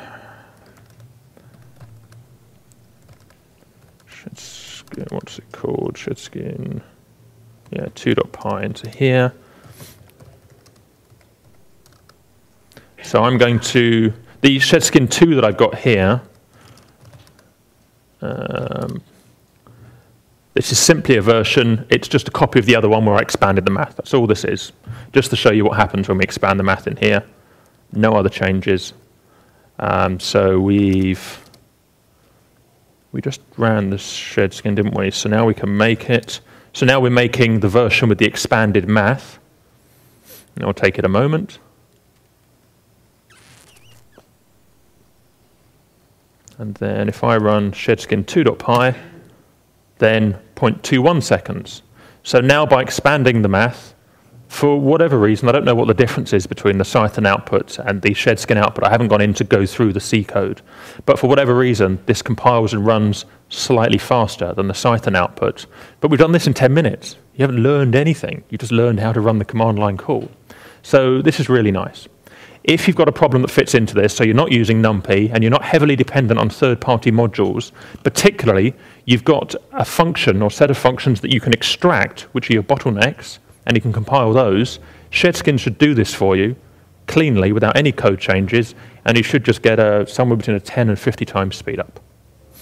Now I'll just show you the last example. Let me remind myself how to run this. So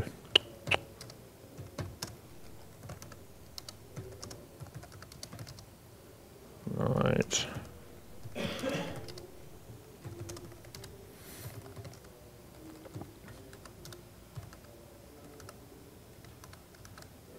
C64 main. So I'm going to run the Commodore 64 emulator in straight Python. This is not compiled at this point.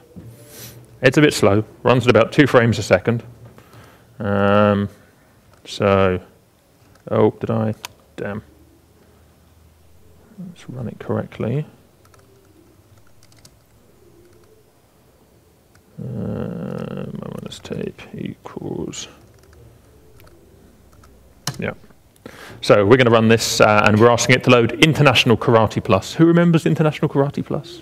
Oh, at least 3 of us. Perfect. Right. So I lost a lot of hours as a kid getting good at International Karate Plus. Who had a Commodore 64 as a kid? Yeah, okay, right. So you remember the scrolly coloured lines and things, right? So this is a full Commodore 64 emulator written in pure Python. So this is quite an impressive feat anyway, but obviously it runs a bit slow. I'm sure sooner or later it will run in PyPy, but right now, as far as I know, it doesn't because it depends on the PyGTK module, and that's not supported, as best I know, in PyPy at the moment. So let's get rid of that because it's horribly slow. Let's just go into the directory and move. So I'm not going to compile this live. It takes about 1.5 minutes to compile. It's introspecting 5,000 lines. So I pre-compiled this, and I'm just going to run the pre-compiled version.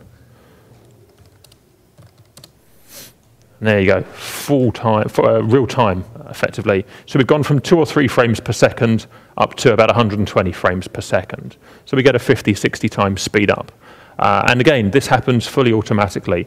And the way that Mark Defer, the author of ShedSkin, gets past the limitation that external modules like GTK are not supported in ShedSkin, it's just that he took the CPU-bound code, actual emulator code, pushed it into a submodule, compiled all of that, and then had the PyGTK wrapper call into that code, which is just a module. It doesn't care that it's compiled in C++ and it's not straight Python anymore. It just calls into that module. So. How long does it take to analyze the source code? So the first time I did that, it took about 1.5 minutes. A year ago, Mark had a bunch of assumptions in his code. He could only analyze files up to a couple of thousand lines, and people said, this is never going to scale. About a year ago, he revisited those assumptions and just made those numbers big and realized that his algorithm was efficient enough. It's some kind of abstract source tree representation. He's up on all the papers on automatic type inference. Yeah, he's a good guy. He's smart, and he's done a lot of work on this. I just followed it over the years, and he revisited the assumptions, expanded all the numbers, and straight away went from it takes half an hour to compile the Commodore 64 example, and that's the hardest thing I can do, and then a post the next day saying, it takes 1.5 minutes, and it's not trivial, but it's not hard anymore. I'm a bit surprised at how far this has come on, and it was just one of those nice little comments. But one of the problems is no one ever talks about this, so no one ever shows this thing off, and it's a 60 times speed up for no work, which is amazing. But also it doesn't support numpy, so it's got a limited use case in one of the areas where we'd love to make it really useful. While using this sort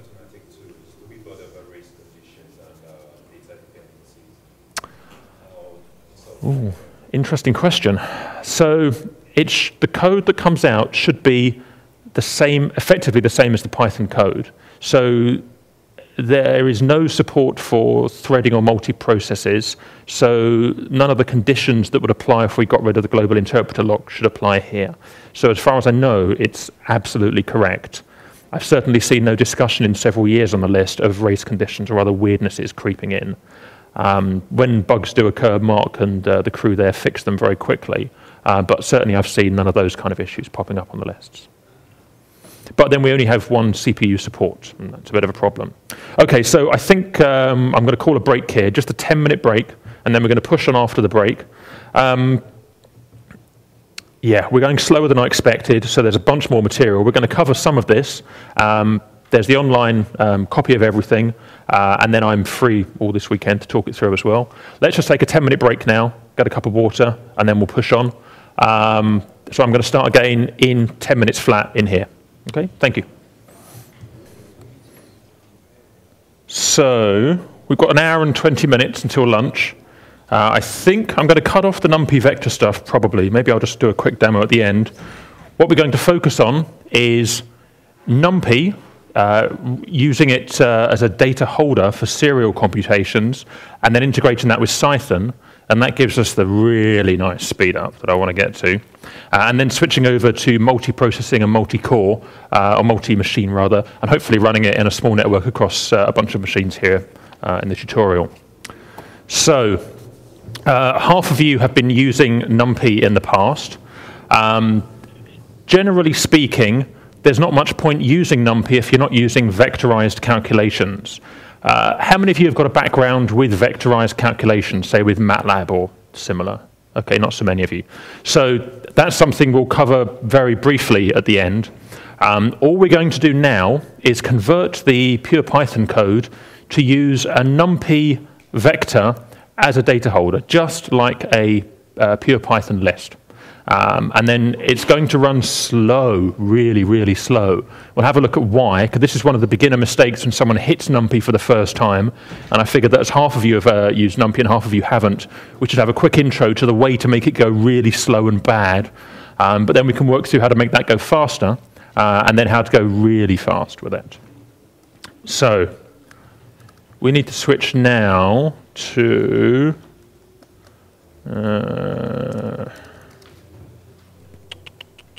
where's my numpy version?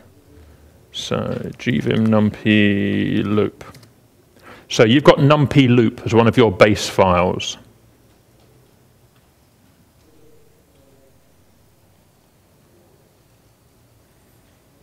And I'm just going to run this because it's going to take a little while. So numpy loop.py. As I said, all we're replacing is the Python list with a numpy vector, which is a numpy list. It's the same code as we had before. The calculate z is exactly the same as we had before, very deliberately. All that's changed is down in the preparation routine, so that's calculate. All that's changed is about a couple of extra lines where we make a numpy array from the original Python list. So we had the list Q and the list Z. Now we have QNP and ZNP. These are NP arrays. And the NP array right at the top, we import numpy as NP. So if you've got the numpy underscore loop.py example, you've got this code already. You could... I did an array to calculate Z. Yes. Yeah, and yes, and I also, because we make the output array in calculate Z, we make a numpy version of the output array in there as well. So we now have 3 numpy arrays, whereas before we had 3 Python lists. So intuitively, you'd be very correct in thinking numpy is the really fast math library. It's really good at handling data. It represents it all in a C-like representation. All I've done is convert my Python list, which has got to be a bit slow, into a numpy vector, which has got to be a bit fast. And then you're going to run the code, and we'll get the same output. And all we're doing is passing in, down here, calculate Z, QNP, and ZNP, so the numpy versions of the Python lists. But then you'd be shocked that it takes a minute rather than 12 seconds. And you could very sensibly throw your hands in the air and shout, "Why?" And be rather annoyed. It turns out the reason is simple.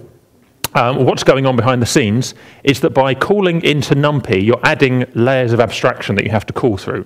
So it's not just the Python layers you have to call through, we also have to call through the C layers that are compiled in numpy. The whole point of numpy is that we give it a large lump of data, and then we call a function on it and just say, just calculate, just go and deal with it for me. And it happens all in C very fast behind the scenes. When we start iterating one item at a time over these lists, we end up calling Cython, or so calling numpy through many layers to extract a zero-dimensional array of one item, which is our complex number, passing it back up through all the levels. We do an operation, then we pass it back down through all the levels and store it in memory, and then we get the next one. We pass it up, calculate it down. So we're adding twice as many layers as we would have if we were just doing it in straight Python. And so I checked this with Travis, Oliphant, who's one of the founders of the NumPy project, and he said, sure, if all you're going to do is iterate with a for loop over your data, you can expect a 5 times slowdown. That's just kind of accepted. And they want to improve that, but it hasn't been improved yet. But it's the wrong way to use it. So if you just switch to a NumPy data type and iterate over the contents, expect a slowdown, and you're not going to like it. There's a way around it. There's a simple way around it. So if you make this change, please, so in calculate Z, where we dereference Zi, rather than returning a numpy zero-dimensional array, so a complex 1 to 8 data type, which is a numpy array, we're just going to convert it into a Python complex number. So rather than then asking in the calculations that follow, the Zi equals Zi squared plus Qi,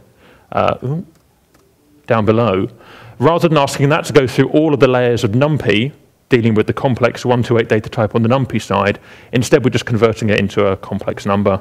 So this is just the little cheat to show you that nothing too weird is going on. It's just the fact that we've got these zero-dimensional arrays. So I save this. I go back and run that. And that's running quicker now, so you just see it on the screen. So Zi equals the complex of the Z square brackets I and Qi complex Q square brackets I. We're almost there. And so there we go. Now we're back to 12 seconds. So 12 seconds down from 1 minute. The only change is that we're casting this to a Python complex number rather than a NumPy complex data type because we're iterating one item at a time.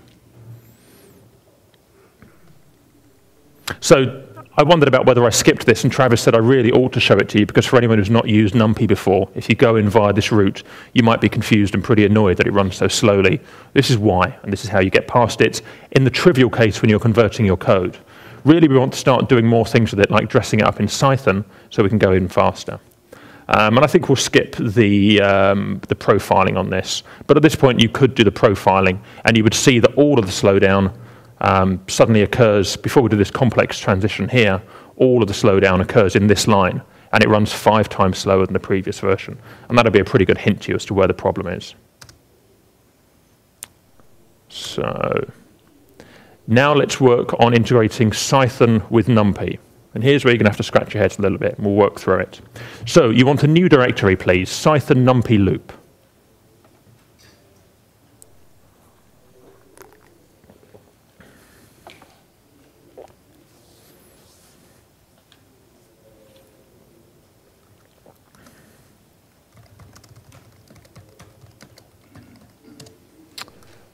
And in there, we're going to just copy the NumPy loop example, the one we've just used.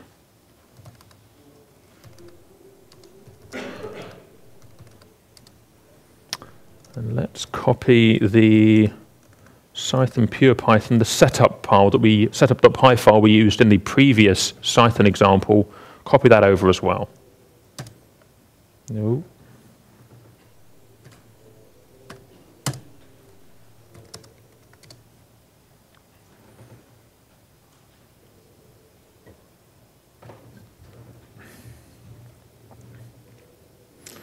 Let's get rid of some of these vims.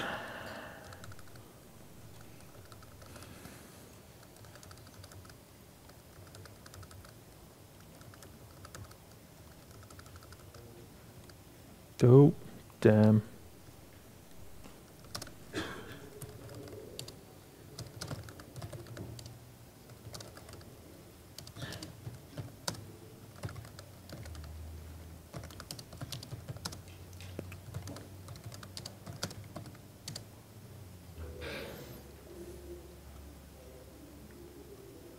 Right, so you've now got a Cython numpy loop folder. It's got the numpy loop code in there. Let's go in there. We're going to get rid of that complex change I made a moment ago because we're not going to need that very soon. And then we'll extract out the function and run it to the Cython process that we were using a moment ago.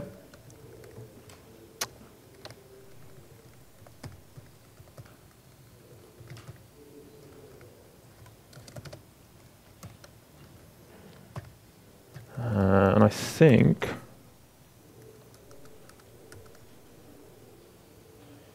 import numpy in setup.py. So there's one change you have to make in setup.py. I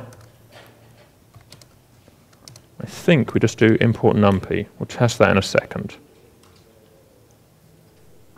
So anyone have a problem at this point? Are we ready to carry on? Good? Right, so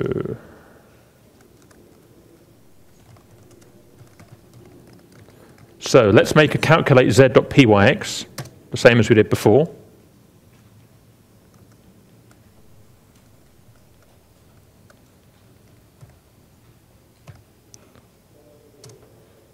And then we're going to extract our calculate z method, just like we did before. So we're going to make the same changes. So we're going to have to import calculate z.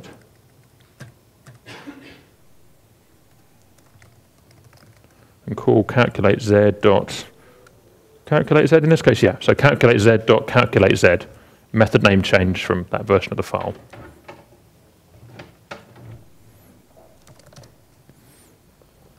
And in here, what do we need? We need to import something. Cython numpy.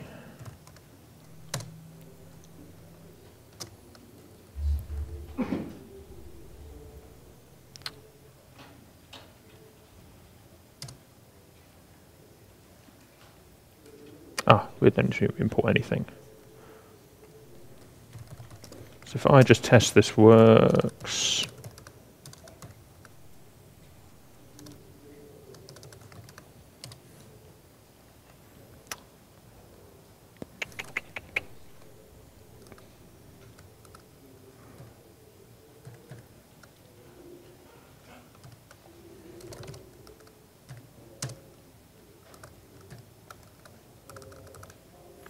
What am I missing?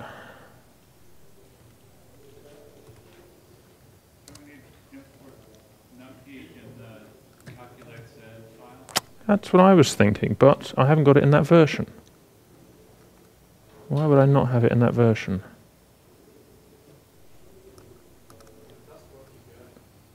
Okay, that's what I needed to know. So what do I want to add here? Import numpy as np. Perfect, thank you. So we've got basically what we had before, so we'll just refresh. We've got the numpy loop.py module where we import calculate z. We've taken out the calculate z method and put it into calculate z.pyx. And down in the calculate method, we're referring to calculate z.calculate z. And the only difference between this version and the previous Cython version is that we're using the numpy array, np.array, rather than the straight Python lists. But the argument list for calculate z is the same as it was before. And we've just got the reference to output equals np array in there. So We can run the Cython on this, and then we get our HTML output. We can open that in Firefox, and we get a whole bunch of yellow lines, as expected. And if we run Python setup.py build ext in place,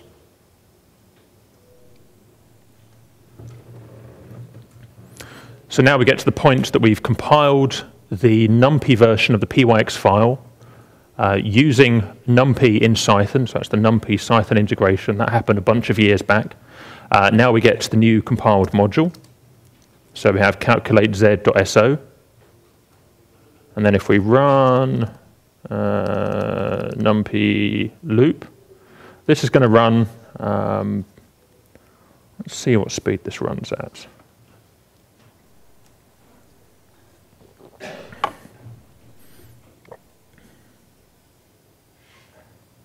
Okay, so this is going to run at the really slow speed, and the reason is that we're still dealing with all of the layers of numpy code that we have to work through. Now, what I would like to do next is direct you at the numpy Cython tutorial page, which you can scan through, and we'll work through building up the Cython code that annotates the numpy version of our code here to make it run really, really fast. We can go quite a long way, and we're not going to have time for that, so we're just going to cover some of the basic stuff. And first of all, I want you to have a look at the page. So I'll direct you at the page. So let's just check. That did take 50 seconds. So rather than a minute, it took 50 seconds. It was slightly faster, but still way too slow. So you want this page here, docs.cython.org, source tutorial numpy.html. If you search for Cython numpy tutorial, I think it's the second result.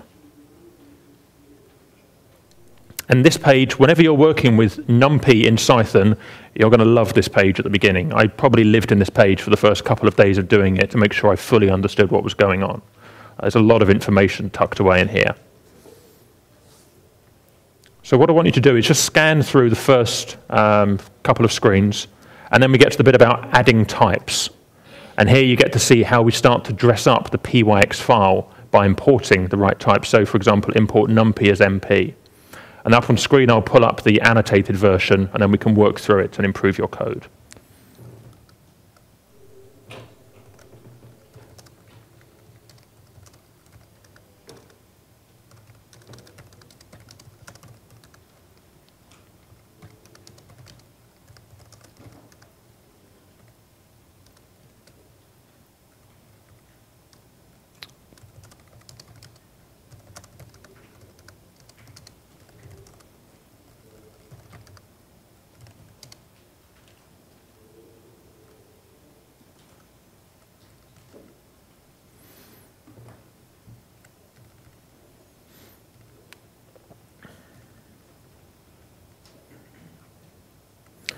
So which one shall we work on? So we've already imported numpy. We want to c-import numpy as MP. So how about that for our first change? So first change, calculate z.pyx. You want to change import numpy as MP to c-import numpy as MP.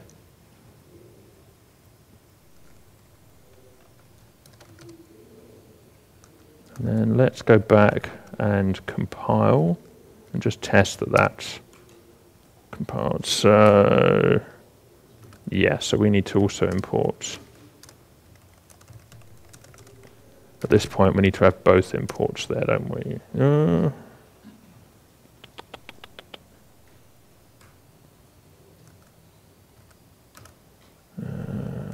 What am I missing there?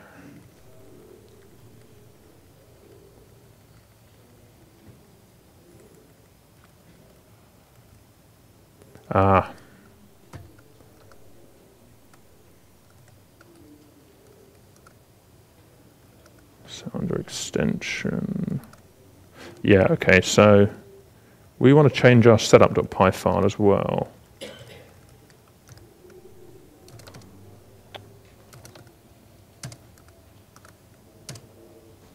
Right. So change your setup.py file as well. We need to give it a bit of extra information. Let's leave out the OpenMP bits for the moment. So all you actually need is the include dirs directive, telling it where to find numpy.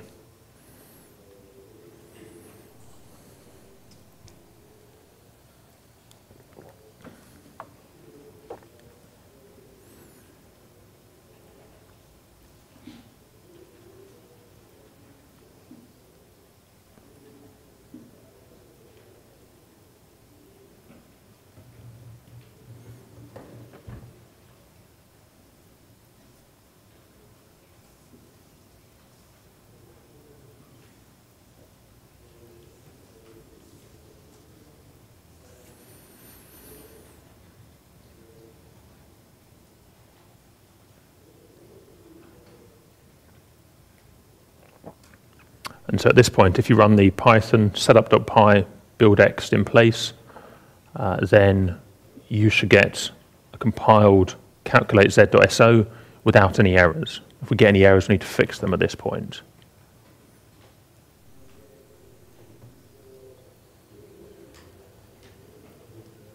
And the reason I point you at that tutorial page and why I'm making sure we work through this by hand now is these errors that you've just seen me go through here will hit this each time we do this. It's slightly non-intuitive, and you just have to have the right setup in place to work with numpy in Cython.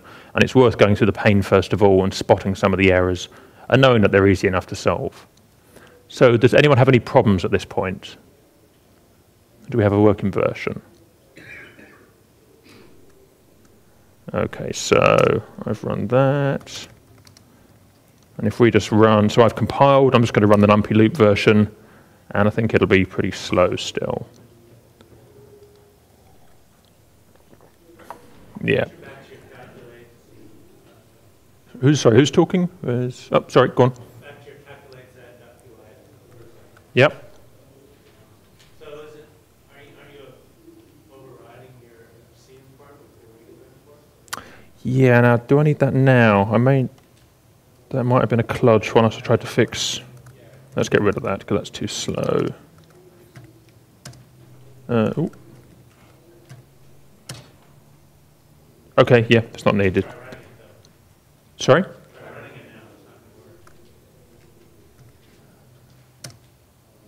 Yeah. So you're telling, what's going on behind the scenes here? So we have to tell Cython where to find the numpy libraries. That's why we changed setup.py to have the include directories. And we have to give Cython, the compiler wrapper, the information about the C import for the Cython numpy wrappers. And on the Python side, it needs to know where numpy is. So we have two types of import going on so that both sides can see where the code is. And I think we can get rid of this in a little while, but at this point, because we haven't decorated things very well, I think we need to do this.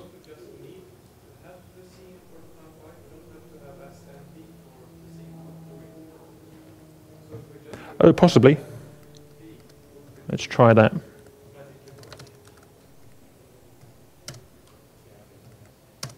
Okay, yeah. So yeah, we just, I guess, I think when we go a bit further on, because You only need C import for CDEF? I think when we start CDEFing with the NP arrays shortly, I think we need it there. So I'm going to leave it up there. Ooh.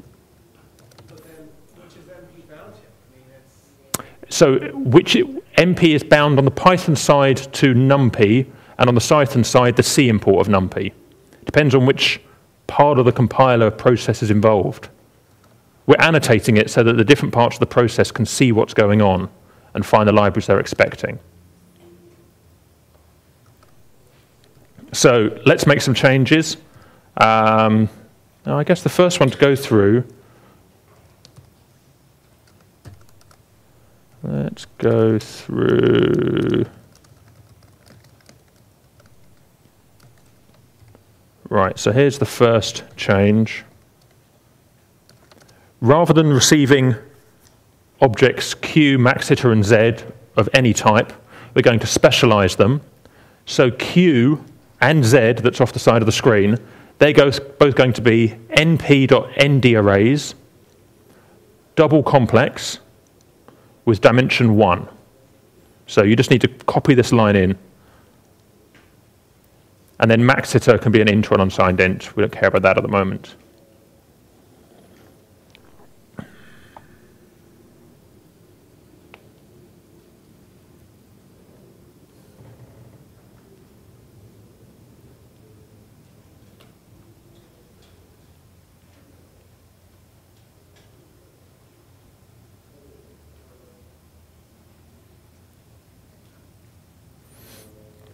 Right, I'm just going to compile this and check, and then we can switch back.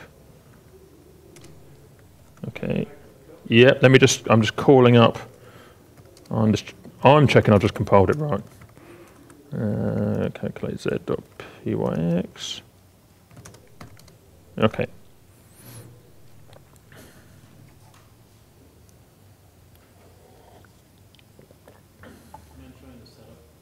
Yeah, sure.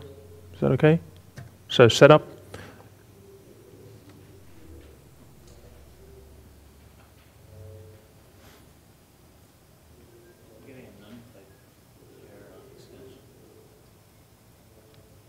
Non-type error on extensions. So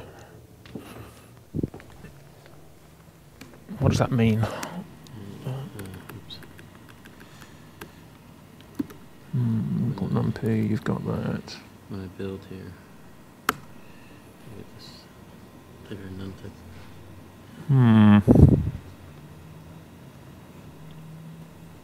Let's just verify the code.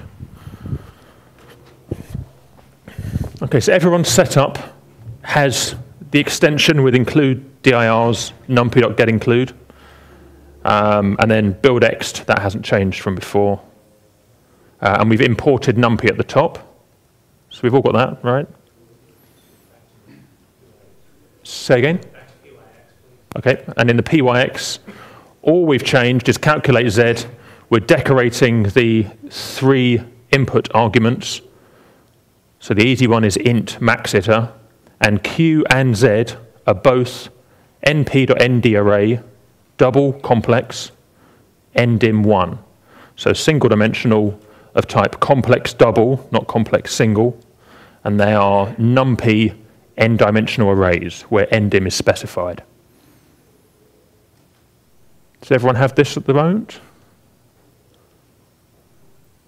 Any problems? No? Okay, so I've compiled it. I know that it works. Let's just run it. I think we're a little bit faster now, but still pretty slow. Yeah, still pretty horrendously slow. And let's call it up. So I did Cython -a, and that generated, so Cython -a calculates zpyx. That gives us calculate zhtml. And then if we open this up, so what do we have? So we can see that we've decorated things. I know that's not going to get any faster. Output we haven't specified. So whenever we put results into the output item, there's an awful lot of code associated with that. So we can specialize that in a moment. The range we can improve. We can cdef I in a moment. And then also we should cdef the zi and qi down here. So let's make some of those changes.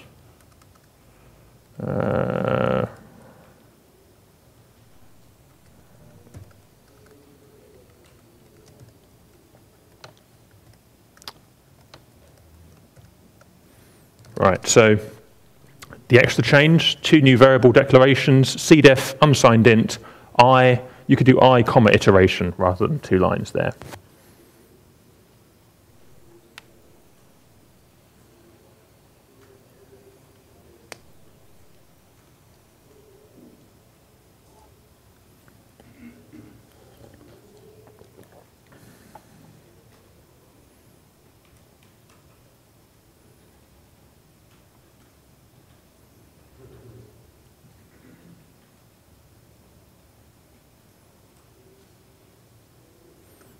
then if we go back, I'm just going to use Cython on that.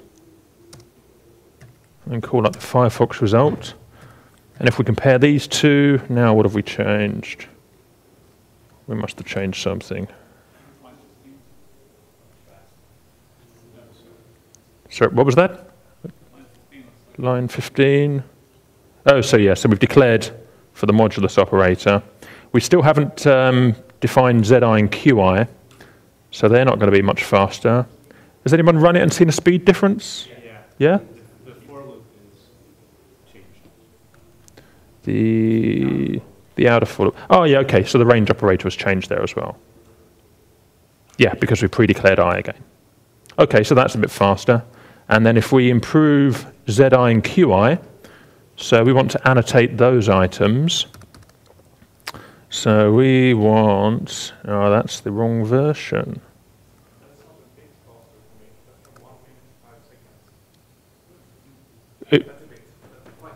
Well, sorry, from 1 minute 5 seconds to? No, from 1 minute to... Oh, from 1 minute to 5 seconds. Okay, that's quite a nice improvement. Okay, so let me... let's check that.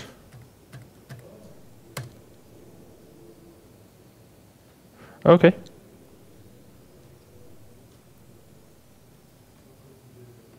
Okay, 7 seconds. Yeah, okay. That's a good improvement. And I wish I could tell you that I knew that was coming, but I remember working through this line by line before, and it wasn't always intuitively obvious where the speed-ups were coming from. When delving into the C code afterwards, you can see what's going on, but first time through it, certainly a bunch of it is a surprise. So I've got a little recipe here where I'm working through how to get to the best result, but yeah, I didn't see that line coming, though, that change coming, and I haven't broken down the timings on a line-by-line basis, so that's kind of a nice result. Okay, so, now we want, how do we define this? CDEF, complex, double, ZIQ. I'm just guessing at this, let me just compile that. Oh, heck.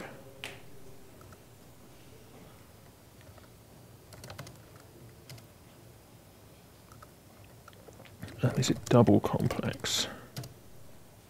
There we go. So CDEF double complex ZIQI. This should get rid of some more of the yellow for us.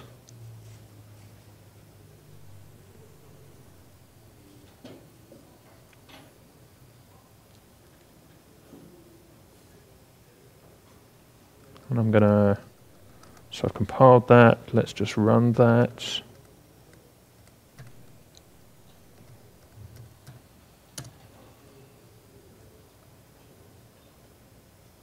So I had 7 seconds down to 4 seconds. And if we run that through Cython, so now we get the new HTML. And then let's have a look at the difference from the last to this one. So what do we see? So the first difference is Zi and Qi. They were pale yellow, and now they're white. So they're fully happening in C, which is nice. Any other differences? Oh, yeah. So Zi equals Zi squared plus Qi. That's now Zi equals Zi squared plus Qi, but all in C. So we've gotten rid of a few more layers of dealing with the Python virtual machine. So we're now just operating in memory, in C, without any of the Python VM being involved. So what do we want to improve next? So output, we haven't given that a type. And abzi, probably going to leave that. Yes, it's just output we need to define now. So before I call up the code for my annotated output, do you want to have a guess? So we've passed in Q and Z, and we've annotated those up here anyway. And so down here, we just need to make a definition for output. So do you want to have a guess? Type in what you think will be the way to annotate output, or declare its type, the line before it's used.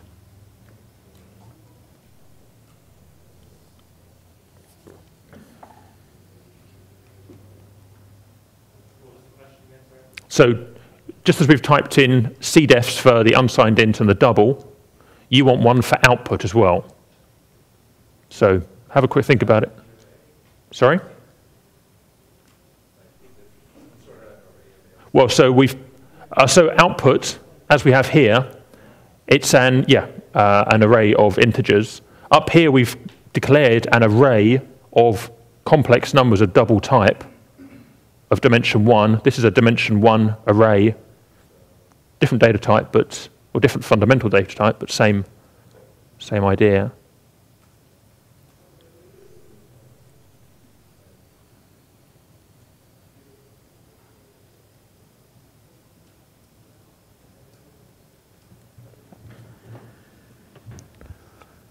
Now, saying that, I'm going to guess as well.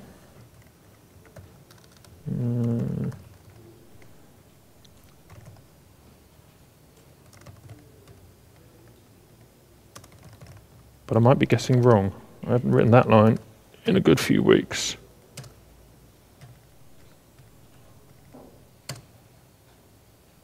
Okay.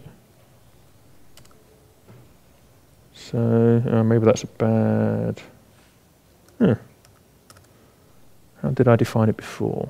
Ah, okay. Okay.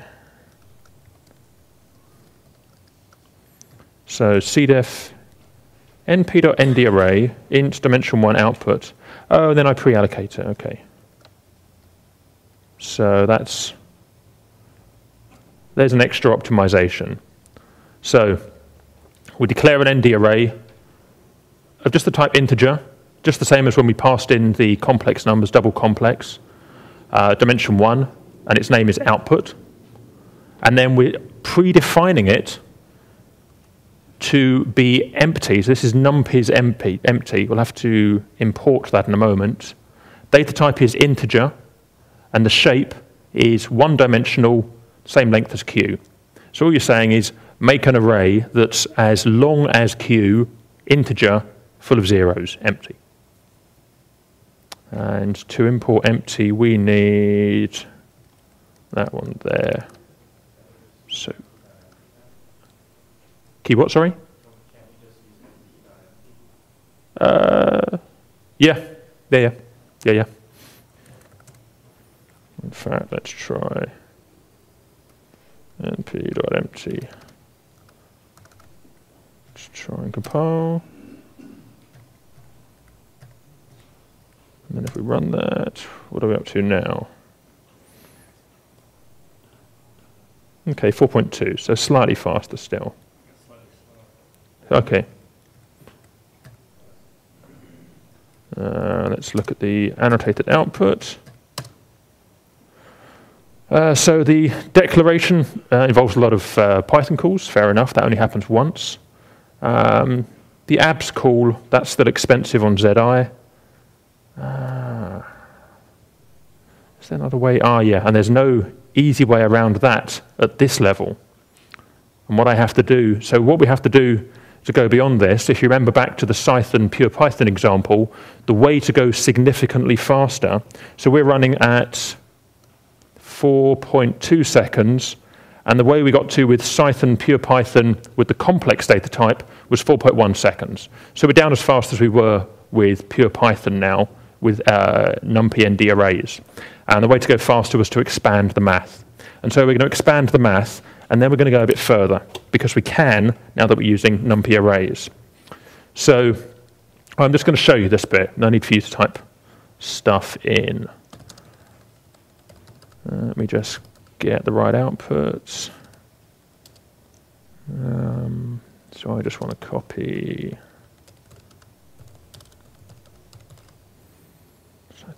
loop. So I'm going to overwrite my local one. So this is the one that I was using to copy from a moment ago, and it's got some stuff in here about OpenMP that we'll look at in just a minute. And what you'll see here is that we've expanded the complex data types into double precision floating point numbers, and then we use them for the calculation down here. So this is just the same as the one I showed you an hour ago where we expanded the complex math. So let's, first of all, we'll just put it through Cython and open it up. So as you can see here, previously we had a bottleneck in the innermost part of the loop on abs zi. So this was the reason this routine was running slow. Now that we've expanded the math, we get rid of that bottleneck. So there's no yellow in here now. A tiny bit of pale yellow here with some dereferencing, and that's all. So when we build it and then run it, there we go. So 0.23 seconds. So just by expanding the math, and this is just the same as we had before, right? We went from 4.1 seconds with the Cython pure Python version down to 0.26. Here it's 4.3 seconds down to 0.23 seconds. So that's a nice improvement, but it's still running on a single core. And this is kind of where some of the problems come in. So which version do I want to run?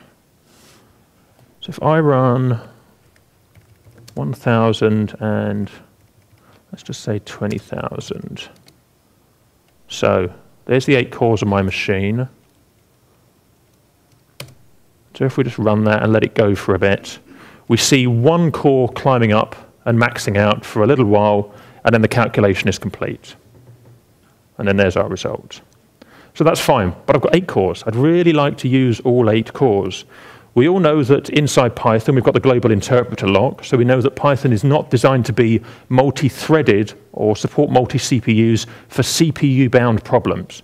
It works great with I/O-bound problems, but it doesn't work it doesn't work basically with multi-CPU support for CPU-bound problems. Each CPU could be used, but it will just do a bit of work on one, and then a bit of work on another, then a bit of work on another, never utilizing all of them. We need to get away from the global interpreter lock if we're going to parallelize nicely.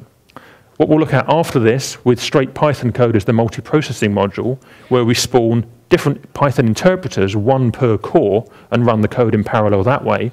What we're going to use right here with Cython, and I'll just show you this, we can use OpenMP support, which is the C++ Fortran standard for multi-core support, where it'll compile code that can run on multi-cores at the same time, just with a couple of lines of changes. And then we can get a really nice speed up. So let's push this down out of the way for the moment. So I've imported, so this came in, I think it didn't exist in 0.14, which existed early last year when I was doing the EuroPython tutorial, and it was introduced in the last year, the p-range operator, so the parallel range. So this lets a range declaration, which one am I using? This one here. So rather than iterating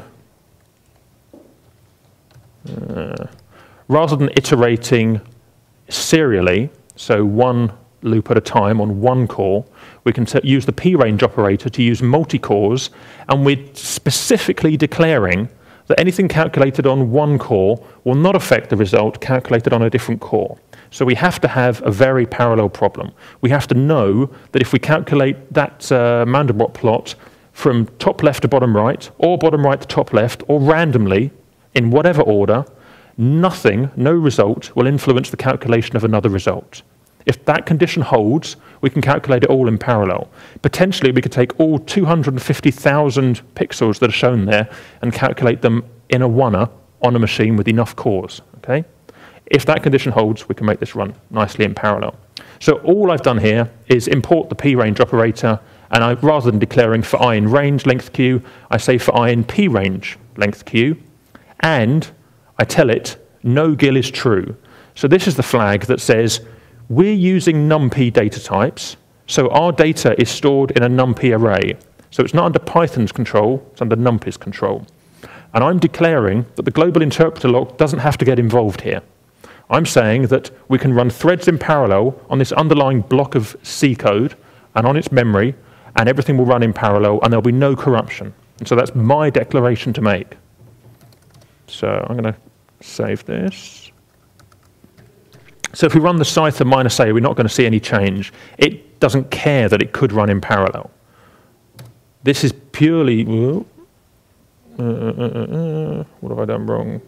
And I need to... We also have to tell Cython that it doesn't need to do bound checking. That condition has to be true for p-range to be supported. There we go. So that's going to run the bigger version. So if I kick that off, that will happen. That looks like only one core still. Why would that be?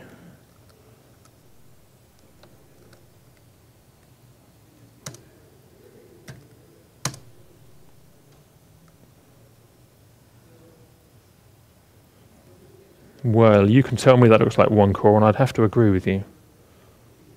What have I missed? Find P range. Ah, of course. To simplify the setup, I commented out the OpenMP support, which was a bit silly. Right. I'm just going to force it to rebuild because it doesn't see that the setup.py file has changed. So I get rid of the generated one. I ask it to build again. There we go.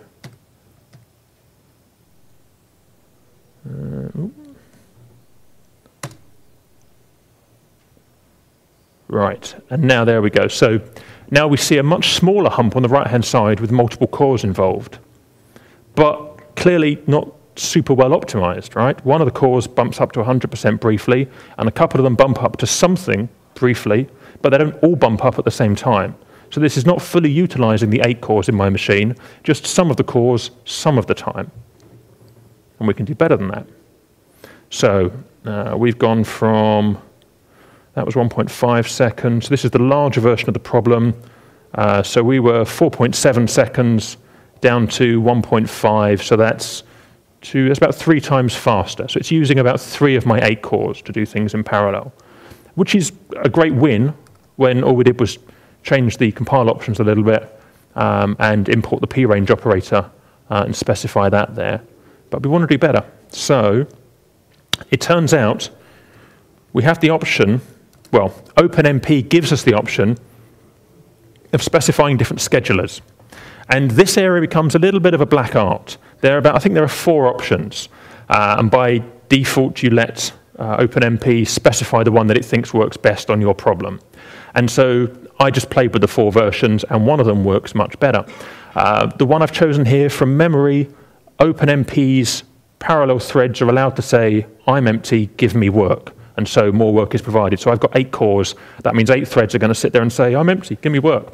And there are 250,000 iterations worth of work that could be provided out. So here, all 8 cores are just going to flag, I'm free, please use me. So save that. Build it again. And then if I run that, this time we should see all 8 cores just briefly peak up there. So there we go. So now we're down to about 0.7 seconds, so from 4.5, and there we see all of the cores bouncing up for as much work was available as possible. And we can run much larger instances of the problem, and we end up with this machine just getting a bit too hot and shutting down. But all of the cores get used all the time. So as long as you've got adequate cooling and big enough fan, it's quite nice to have all of your cores maxing out, running at C speed in parallel, totally poning the problem and just working it as hard as possible. So with this version of the code, and this is all in the GitHub repo, I end up, we go from 12 seconds from the pure Python version, I end up getting down to 0.04 seconds, which is a 297 times speed up.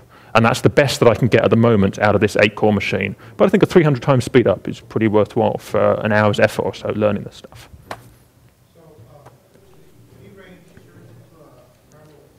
Yes. Yes, you have the scheduling, the atomic locks, the barriers, you have access to that via Cython as well. I think you have some access. I don't think all of it's exposed.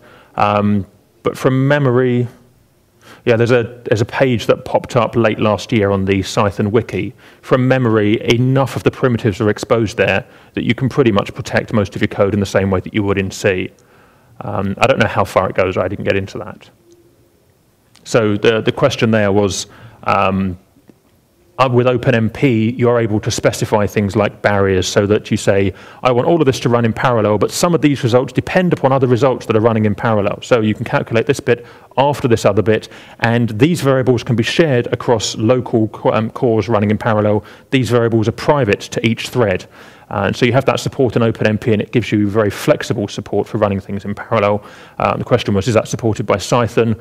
From memory, most of it is supported in Cython. I don't remember all the details, but there's a good wiki page on that.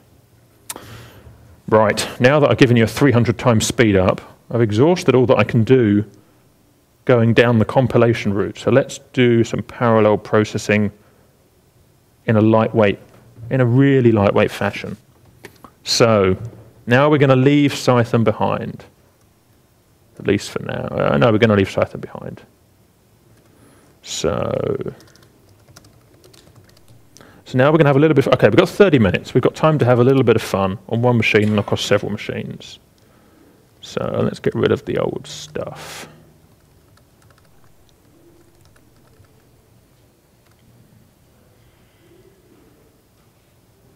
Right, you go away. You go away. And that's everything. All right, let me just catch up in here. Okay, so now we're going to work with the multiprocessing module. Hands up if you've used the multiprocessing module. Okay, only about half of you, all right. So with the multiprocessing module, we have a really easy way of telling a Python instance to spawn sub-Python instances, which have their own reserved memory space, the same as any other Python instance. And you can give it parts of a problem to solve. So you can take a large problem, decompose it into parts of a problem, and in my case, we're going to spit out 4 or 8 versions running in parallel, let them all run in parallel, and then pass the results back up to the parent. The parent recombines the results, and then gives us a finished result. So that's a totally thread-safe, memory-safe, no race condition, no worry way of spawning out virtual Python processes, which will run in parallel for you and then give you a finished result. The overhead, of course, is that we are spawning sub-Python processes. So we end up with a 5 to 20 meg or so interpreter for each one that's spawned out. And there's a memory overhead. We have to take a copy of memory, pickle things up, send them out, reinstantiate them, run, and then pickle the result and pass it back up to the parent, and the parent has to recombine this. So there are some overheads. But as you'll see when we get to the code, code's really simple. And the guy who wrote, I forget the guy's name, the guy who wrote the ParallelPython module that we'll use in a moment, used pretty much the same interface as the multiprocessing module. And with the ParallelPython module, we can run not only on one machine, but also on multiple machines, and multiple machines with multiple Python interpreters. So we could run some with PyPy, and some with CPython, and some with Cython.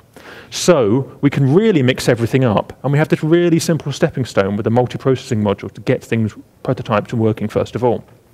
So we need multi.py. So we're going to walk through this code first of all, just so you can see the couple of lines that are different. So open up multi.py if you would. So we have the same show method at the top. That's boring. We calculate Z serial pure Python. One change. Rather than 3 input arguments, we now input a tuple, and we expand the tuple to 3 input arguments. Now I forget if it's multiprocessing or parallel, I think it's multiprocessing. I had some weirdnesses with passing in multiple arguments, so I ended up passing in an argument which I expanded to the full argument list. Yeah, I can't think of the details from that from EuroPython. So for this example and for the ParallelPython example, we use just 1 input argument and expand it. But otherwise, the code is exactly the same, straight from the pure Python that we started with right at the beginning. Same setup.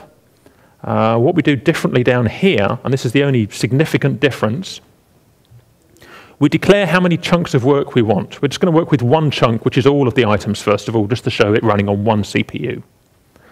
And then we're going to split it down. So based on the number of chunks of work we want, we've got this large item, we're going to split it. So if we had 4 items of work, we would split it into 25% sublists. Then we generate these chunks of work. And all we're doing here is taking the large list and just picking enough elements out to fulfill the number of chunks that we want, accepting that if we don't have a list that divides by 4, for example, that we want to have 3 lists of the same length and 1 that has all the remainder items without any left over. We want to have 4 lists only of roughly the right size. Then we use multiprocessing to create a pool. So this creates a set of Python interpreters that are running and waiting for work. We use the map async function call, passing in the method that we're going to run and all of the data, and it maps the data out to each of the Python instances, runs the data, and then we use a blocking get request. So this just says, get me all the data back, but wait for the Python interpreters to have finished running. So once they've all finished, the data comes back, we then recombine them into the output list, and then we have the same output list that we had before, but this time composed of all of the subparts that we've just pulled back together, and then we show it on screen. So running that with 1 would be really boring. So let's just change that to 4 first of all. So let's just check this works. So if I run, there we go. So now I'm running 4 Python interpreters in the background, and you can see top right that I've got a bunch of CPU activity. There were 2 cores that did most of the work by the look of it, and a couple that did some of the work. Should that not be 4? Maybe 1 was hidden. Oh, interesting. I'm going to run that again. And let's have a look at the Python list here. So where's Python's running? Too many Pythons to make that really obvious. Well, anyway, we can see that we had, okay, a couple of chunks were small maybe, and a couple were the right... Why are 2 running there? No, I just divided into 4. No, I just took the 250,000 items, which is the list length we've been dealing with, and they divide it into chunks of 4. And someone tell me, 250k, that subdivides by 4 cleanly, doesn't it? I'm not being stupid here. Different parts of the image take longer to render. Yes, and that's if only. Yeah, if do you know more than me there? Do you know what the answer there was? Answer to what? You said. I remember the problem here now, and if I'd have only looked at the slide, I would have reminded myself. But I don't know it in relation to OpenMP with static versus dynamic. It's just that here, like they said, different parts of the image take different time. Absolutely. Dynamic, it can make that. Is it statically deciding up front in OpenMP how to okay, and that makes perfect sense, right? Okay, thank you. Okay, yeah. So I like having a bright audience. You can fill in the gaps for me. Right, so where's my output? So the problem is, we've divided this into 4 chunks. So think of it, first quarter, second, third, fourth, right? All of this area takes no time to calculate. So the one who's dealing with this set of rows just zips through, has a bit of hard work here, and then zips through the end. The 2 that are running through here zips through and then have a lot of hard work that takes a while and then zips through the end. And so that's the 2 running through these, and then the 4th one that runs in no time runs through, clips that bit, and then runs out the far end. And so that's all that's happening here. We've said give me 4 static, and this comes back to the static versus dynamic scheduling for OpenMP, 4 static lumps of work. I'm going to give you no hint as to whether it's easy to compute or hard to compute. You're going to subdivide it into 4 lumps and just schedule them. And if 2 of them take longer than the other 2, well, that's just tough. You've got 8 cores. Between 4 and 6 are going to be underutilized, and that's just the way it is. Now, there's an easy way around that, of course. So let's just make sure this runs for you guys. So can you please call up multi.py and change the number of chunks to, let's say it fits your number of cores. This won't solve the problem, but it will help to solve it. So if you've got 8 cores, put 8 in and just run it. Sorry? Yes, and that's the next, the line that's commented out. Yeah. So, and that's because I wanted to start with 1, 2, 4, 8, 16, 32. And so I just override it there. But yeah, you can do the same. Uncomment that second line if you want. So if you just run that and call up your system monitor, you can see a number of cores being used. Some of them being used more than others, given the complexity of the area being calculated. When you want more chunks than cores by some and we're just getting there. Or by some multiplier. I mean, it comes down to... Exactly, yeah. So here, I'm just going to show 4, and then 8, and then 16, and 32. And I think 16 and 32, there's no real difference in speed. Or maybe it's after 32. But yeah, we end up with me coming up with a heuristic and saying, well, yeah, if I double the number of cores that I've got as amounts of work, then even though some cores finish soon, we end up with all the work being done correctly. And yeah, it's whether it's double or... Well, I mean, if you've got more chunks than cores by multiplier, then it'll interleave. Like the first 4 chunks were all scanning across the top where it was easy. Yep. And all the Sure. cores got an easy run, and Yep. all the cores get a hard run. Yep. Yeah, sure, yeah. It's actually not quite as black and white as I've done this for large data processing. Ah, okay. The problem if you spawn lots of processes is you can run out of memory. Yep. And we definitely hit that here from memory. Not very pleasant. Also, you're going to start losing time because the OS is going to be context switching between files. Sure. So what I found worked was to set up a work file model. Set up. A work file model. I spawn exactly the number of processes equals the number of cores. Uh-huh.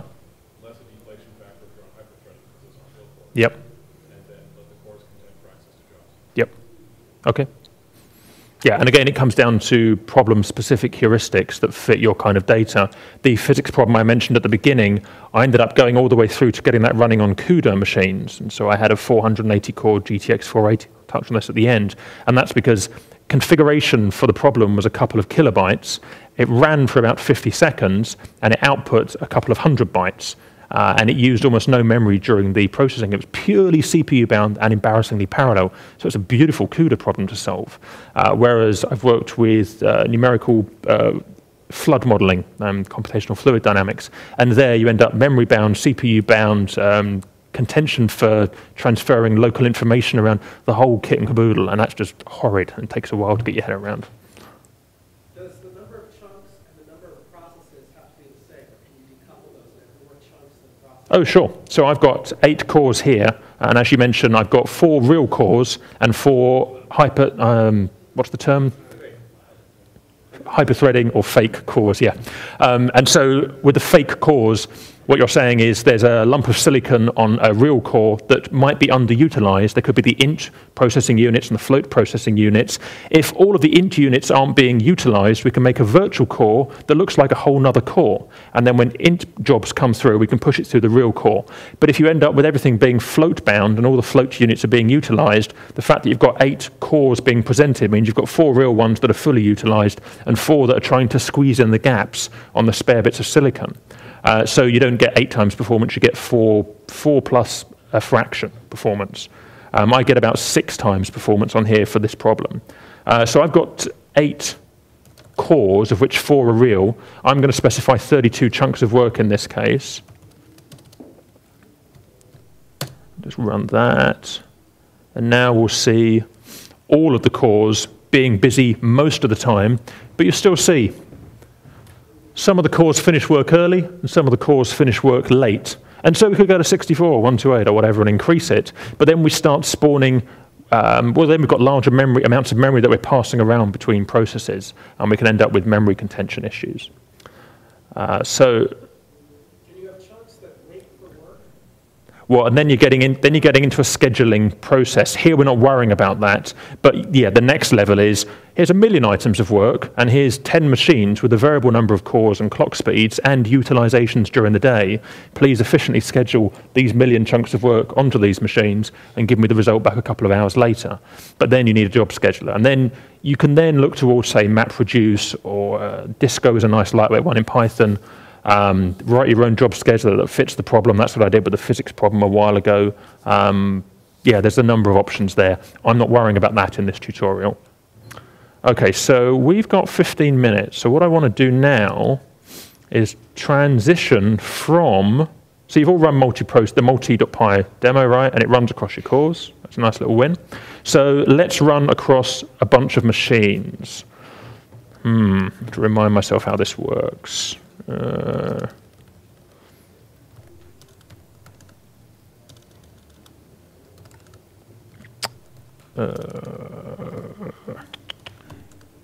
ParallelPython pure.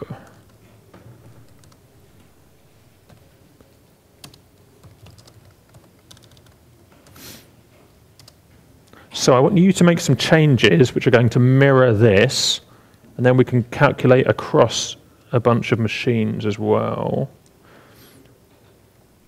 So as I mentioned, the multiprocessing module makes this, that forces us to do the first piece of work. So in this version, I've got the same calculate Z serial pure Python. It takes an argument chunk and then expands the tuple. So we don't have to change that. We're still using, in this case, I use the multiprocessing module to count the number of cores.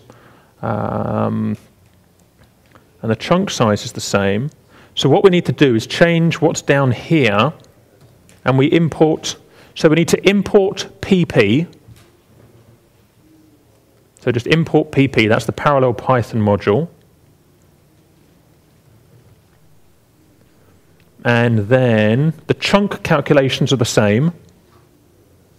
What changes is, rather than having the multiprocessing pool section, which sends out the results via map async and then combines the results with po.get, instead we change that bit of code slightly to look like this. So I need you, between start time and end time, you want this block of code rather than the block of code that you've got in multi. In fact, which bits of this can we get rid of? We can get rid of... no, you need to type that in. Yeah, pp servers equals empty brackets, so that's an empty tuple. We make a job server, so that's a pp.server, and we're telling it which servers it can use to do work. And so we're just telling it to use the local machine. Then we submit all the jobs using calculate Z serial pure Python. So that's the function, and ParallelPython works a bit differently. This lets us specify a function that should be pickled and sent over the wire, either internally to the other cores or over the wire to other machines. We give it a tuple of input arguments. So here it's a tuple with one argument chunk. We tell it modules it depends upon, and it cares about no other modules. And I forget what the last argument's there for. What else would it depend on? Maybe it's modules to import, and other functions that it needs to import from this module that needs to be pickled. We're not depending on any other functions in this module either, so we haven't got to pickle anything else. So we submit these jobs, these pickled jobs, to the job server, and then we add them to a list, and then we're going to monitor the jobs, make sure that they're running in parallel, combine the result. This is the same as po.get in the last example. And then we've got an output list, which is all of our data that's come back to us. So this is a nice, simple, well, bunch of lines to type, I appreciate, but a simple enough transition from the multiprocessing example a moment ago. I'll run this in a second. How many of you are actually typing this in? One of you. There must be more than one of you. Oh, you've got it from GitHub. Okay, fine. Yeah, even better solution. Yeah, sorry, I should have included this in the distribution as well. I was thinking we were going to have more time to transition between the code, but I don't want to run into lunch. So yeah, grab it from the GitHub repo. If you just search for GitHub and Ozsvald, you'll find my link up there. So whilst you're grabbing that from GitHub, and it's in the ParallelPython directory, ParallelPython pure Python. Let's just see if I run that. So here I spawn out a number of jobs, and we see all the cores in a pretty similar way to what we had before working. So at this point, it's just doing the same kind of job that we had a moment ago.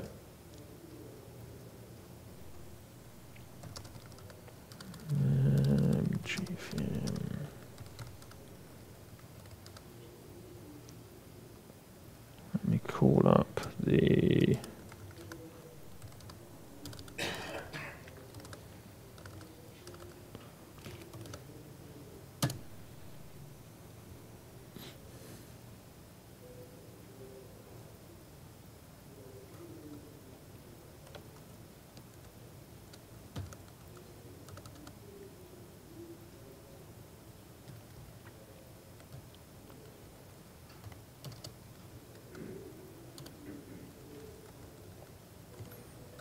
Right, now I'm setting it up so that it's going to run over the network with a bunch of machines. So, what's my... Ah, now, of course, you guys are on the Wi-Fi, aren't you? Duh. Okay, I remember hitting this point at EuroPython as well.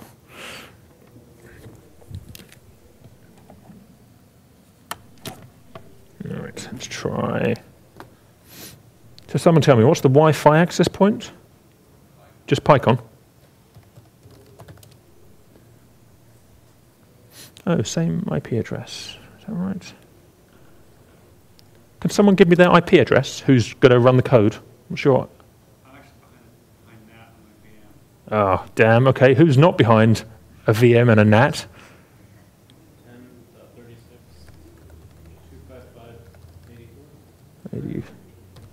I don't know if you've got a... You may not have a ping server running, though.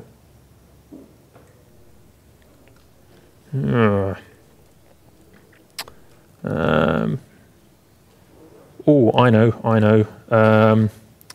Somebody run minus, what's the arg I need?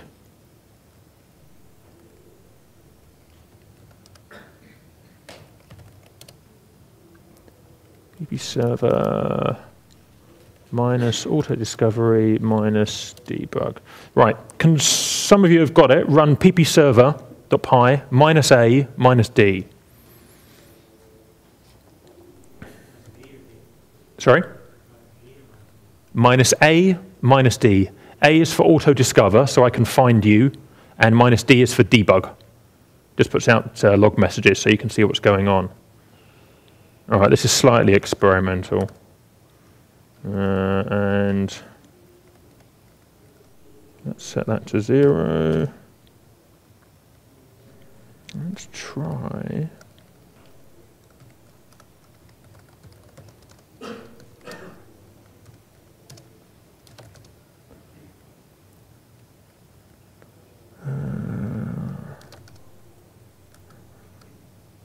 So if I try ParallelPython, pure Python.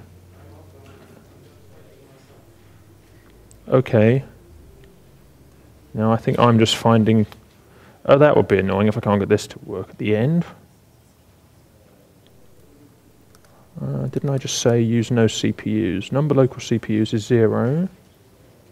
PP servers is... I'm not running a PP server.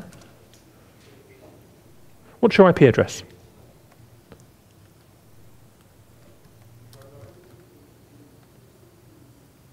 Go for it. What?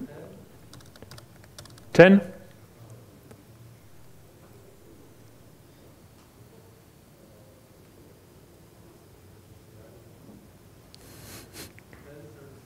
.36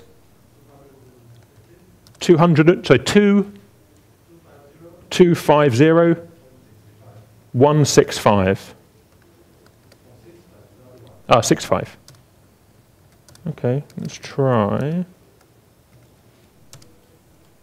Is that still running locally, or is that running? Do you get any jobs?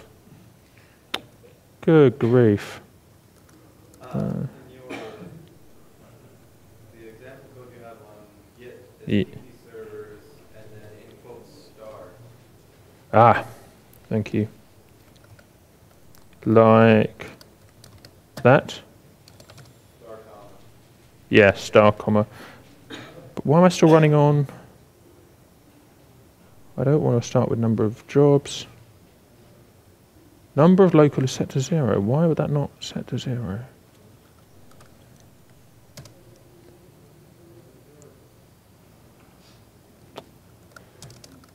Yeah, blast.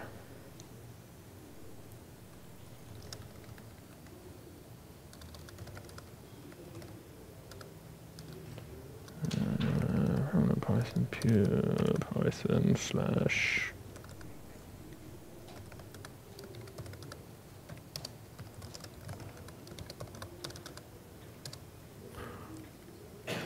what did I miss?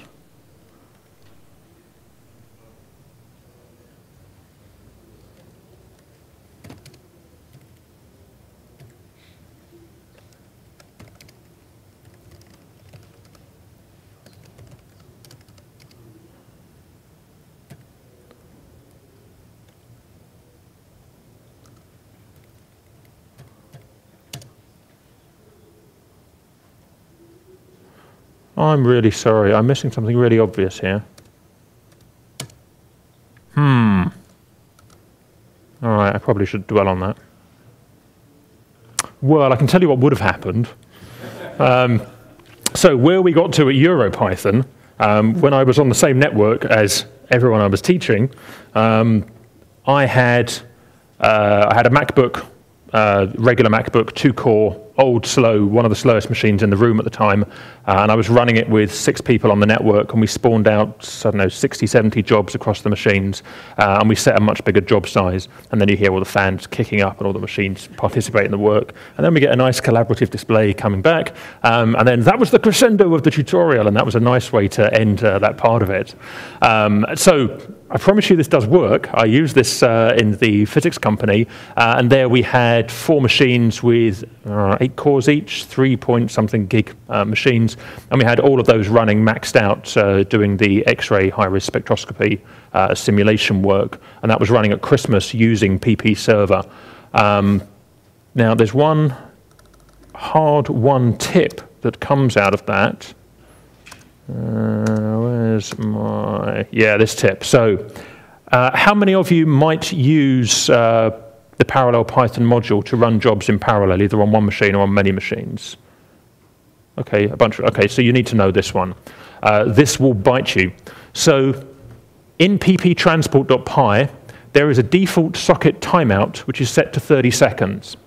What that means is any job that takes longer than 30 seconds looks like a machine that has been turned off or had its Ethernet cable pulled out, and the job server throws a totally uninformative error message and then resubmits the job, and then resubmits the job, and then resubmits the job. And it's really boring, and you're sitting there with a MacBook at home talking to Python, so Python 2.7 on a MacBook, Python 2.6 on a Linux box, spawning out your Mandelbrot jobs at midnight before you fly to EuroPython, wondering why the hell when you get to a certain job size you get these strange debug messages and nothing useful coming back. And it took me a while to trace it through and figure out there was a socket timeout. So in pptransport.py, I changed my socket timeout to be 24 hours, all right? Just a sensible big number, such that the problem doesn't occur. You have to change this in all the places where PP transport exists. So not only on your machine, which will time out after 24 hours, in this case, talking to a machine, but the machines that are working as well. Otherwise, they time out after 30 seconds and give no answers back. So you want all of the machines timing out after 24 hours, such that your jobs that could take, with physics jobs, easily a couple of hours, certainly tens of minutes, you want all of these jobs running and returning the answers correctly.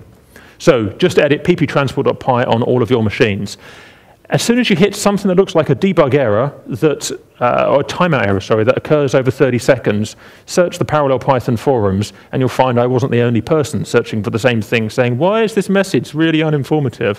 And then a bunch of other people just say, yeah, edit this timeout. I don't know why the timeout isn't a bigger number by default. It really feels like it ought to be. So I think... Well, exactly, yeah. And so something, I'm not going to get onto vectors. So one other thing we can do with ParallelPython, I'm not going to show you right now, is that as long as the modules are installed on your remote machine, so for example, your Cython compiled.so modules, if they're on the remote machine in the directory where the code is being run from, you can refer to the compiled modules on your local machine and then run the compiled modules remotely. One thing we can't do, just coming back to the remote monkey patching, is automatically distribute the compiled SO files over the network. And that was something I was having a hack at for last EuroPython. I didn't get it solved. I was kind of hoping it would be easy enough to wrap up with a bit of introspection, find the module that's being imported, binarize it, pickle it, send it, and then inject it into the namespace of the running process at the other end, such that you could then automatically distribute your compiled modules. It turns out it wasn't quite as trivial as I was hoping it was going to be, and I ended up not solving it that time. I didn't look at it this time. But I figure that's possible as well. But certainly if you compile things using ShedSkin or Cython and have them installed on the remote machines, they'll work fine.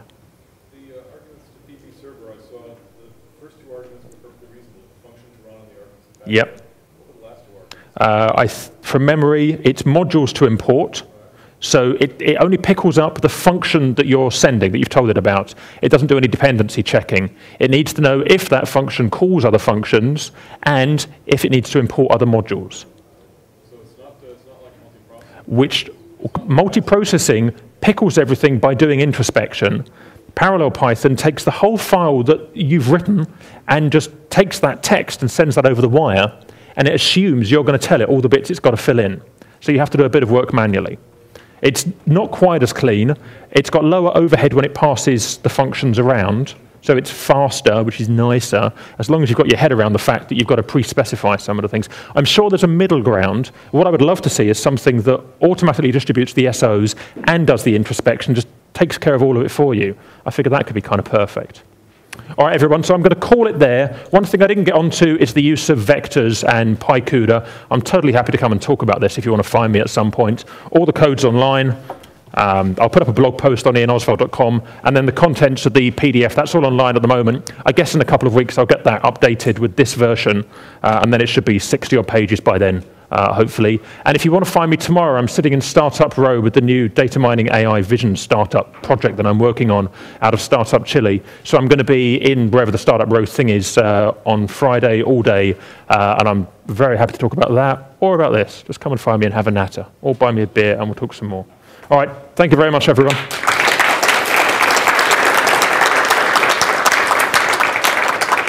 I believe there's a feedback form, is that right? Do you know anything about the feedback forms that need SurveyMonkey? Is there a link going around about that?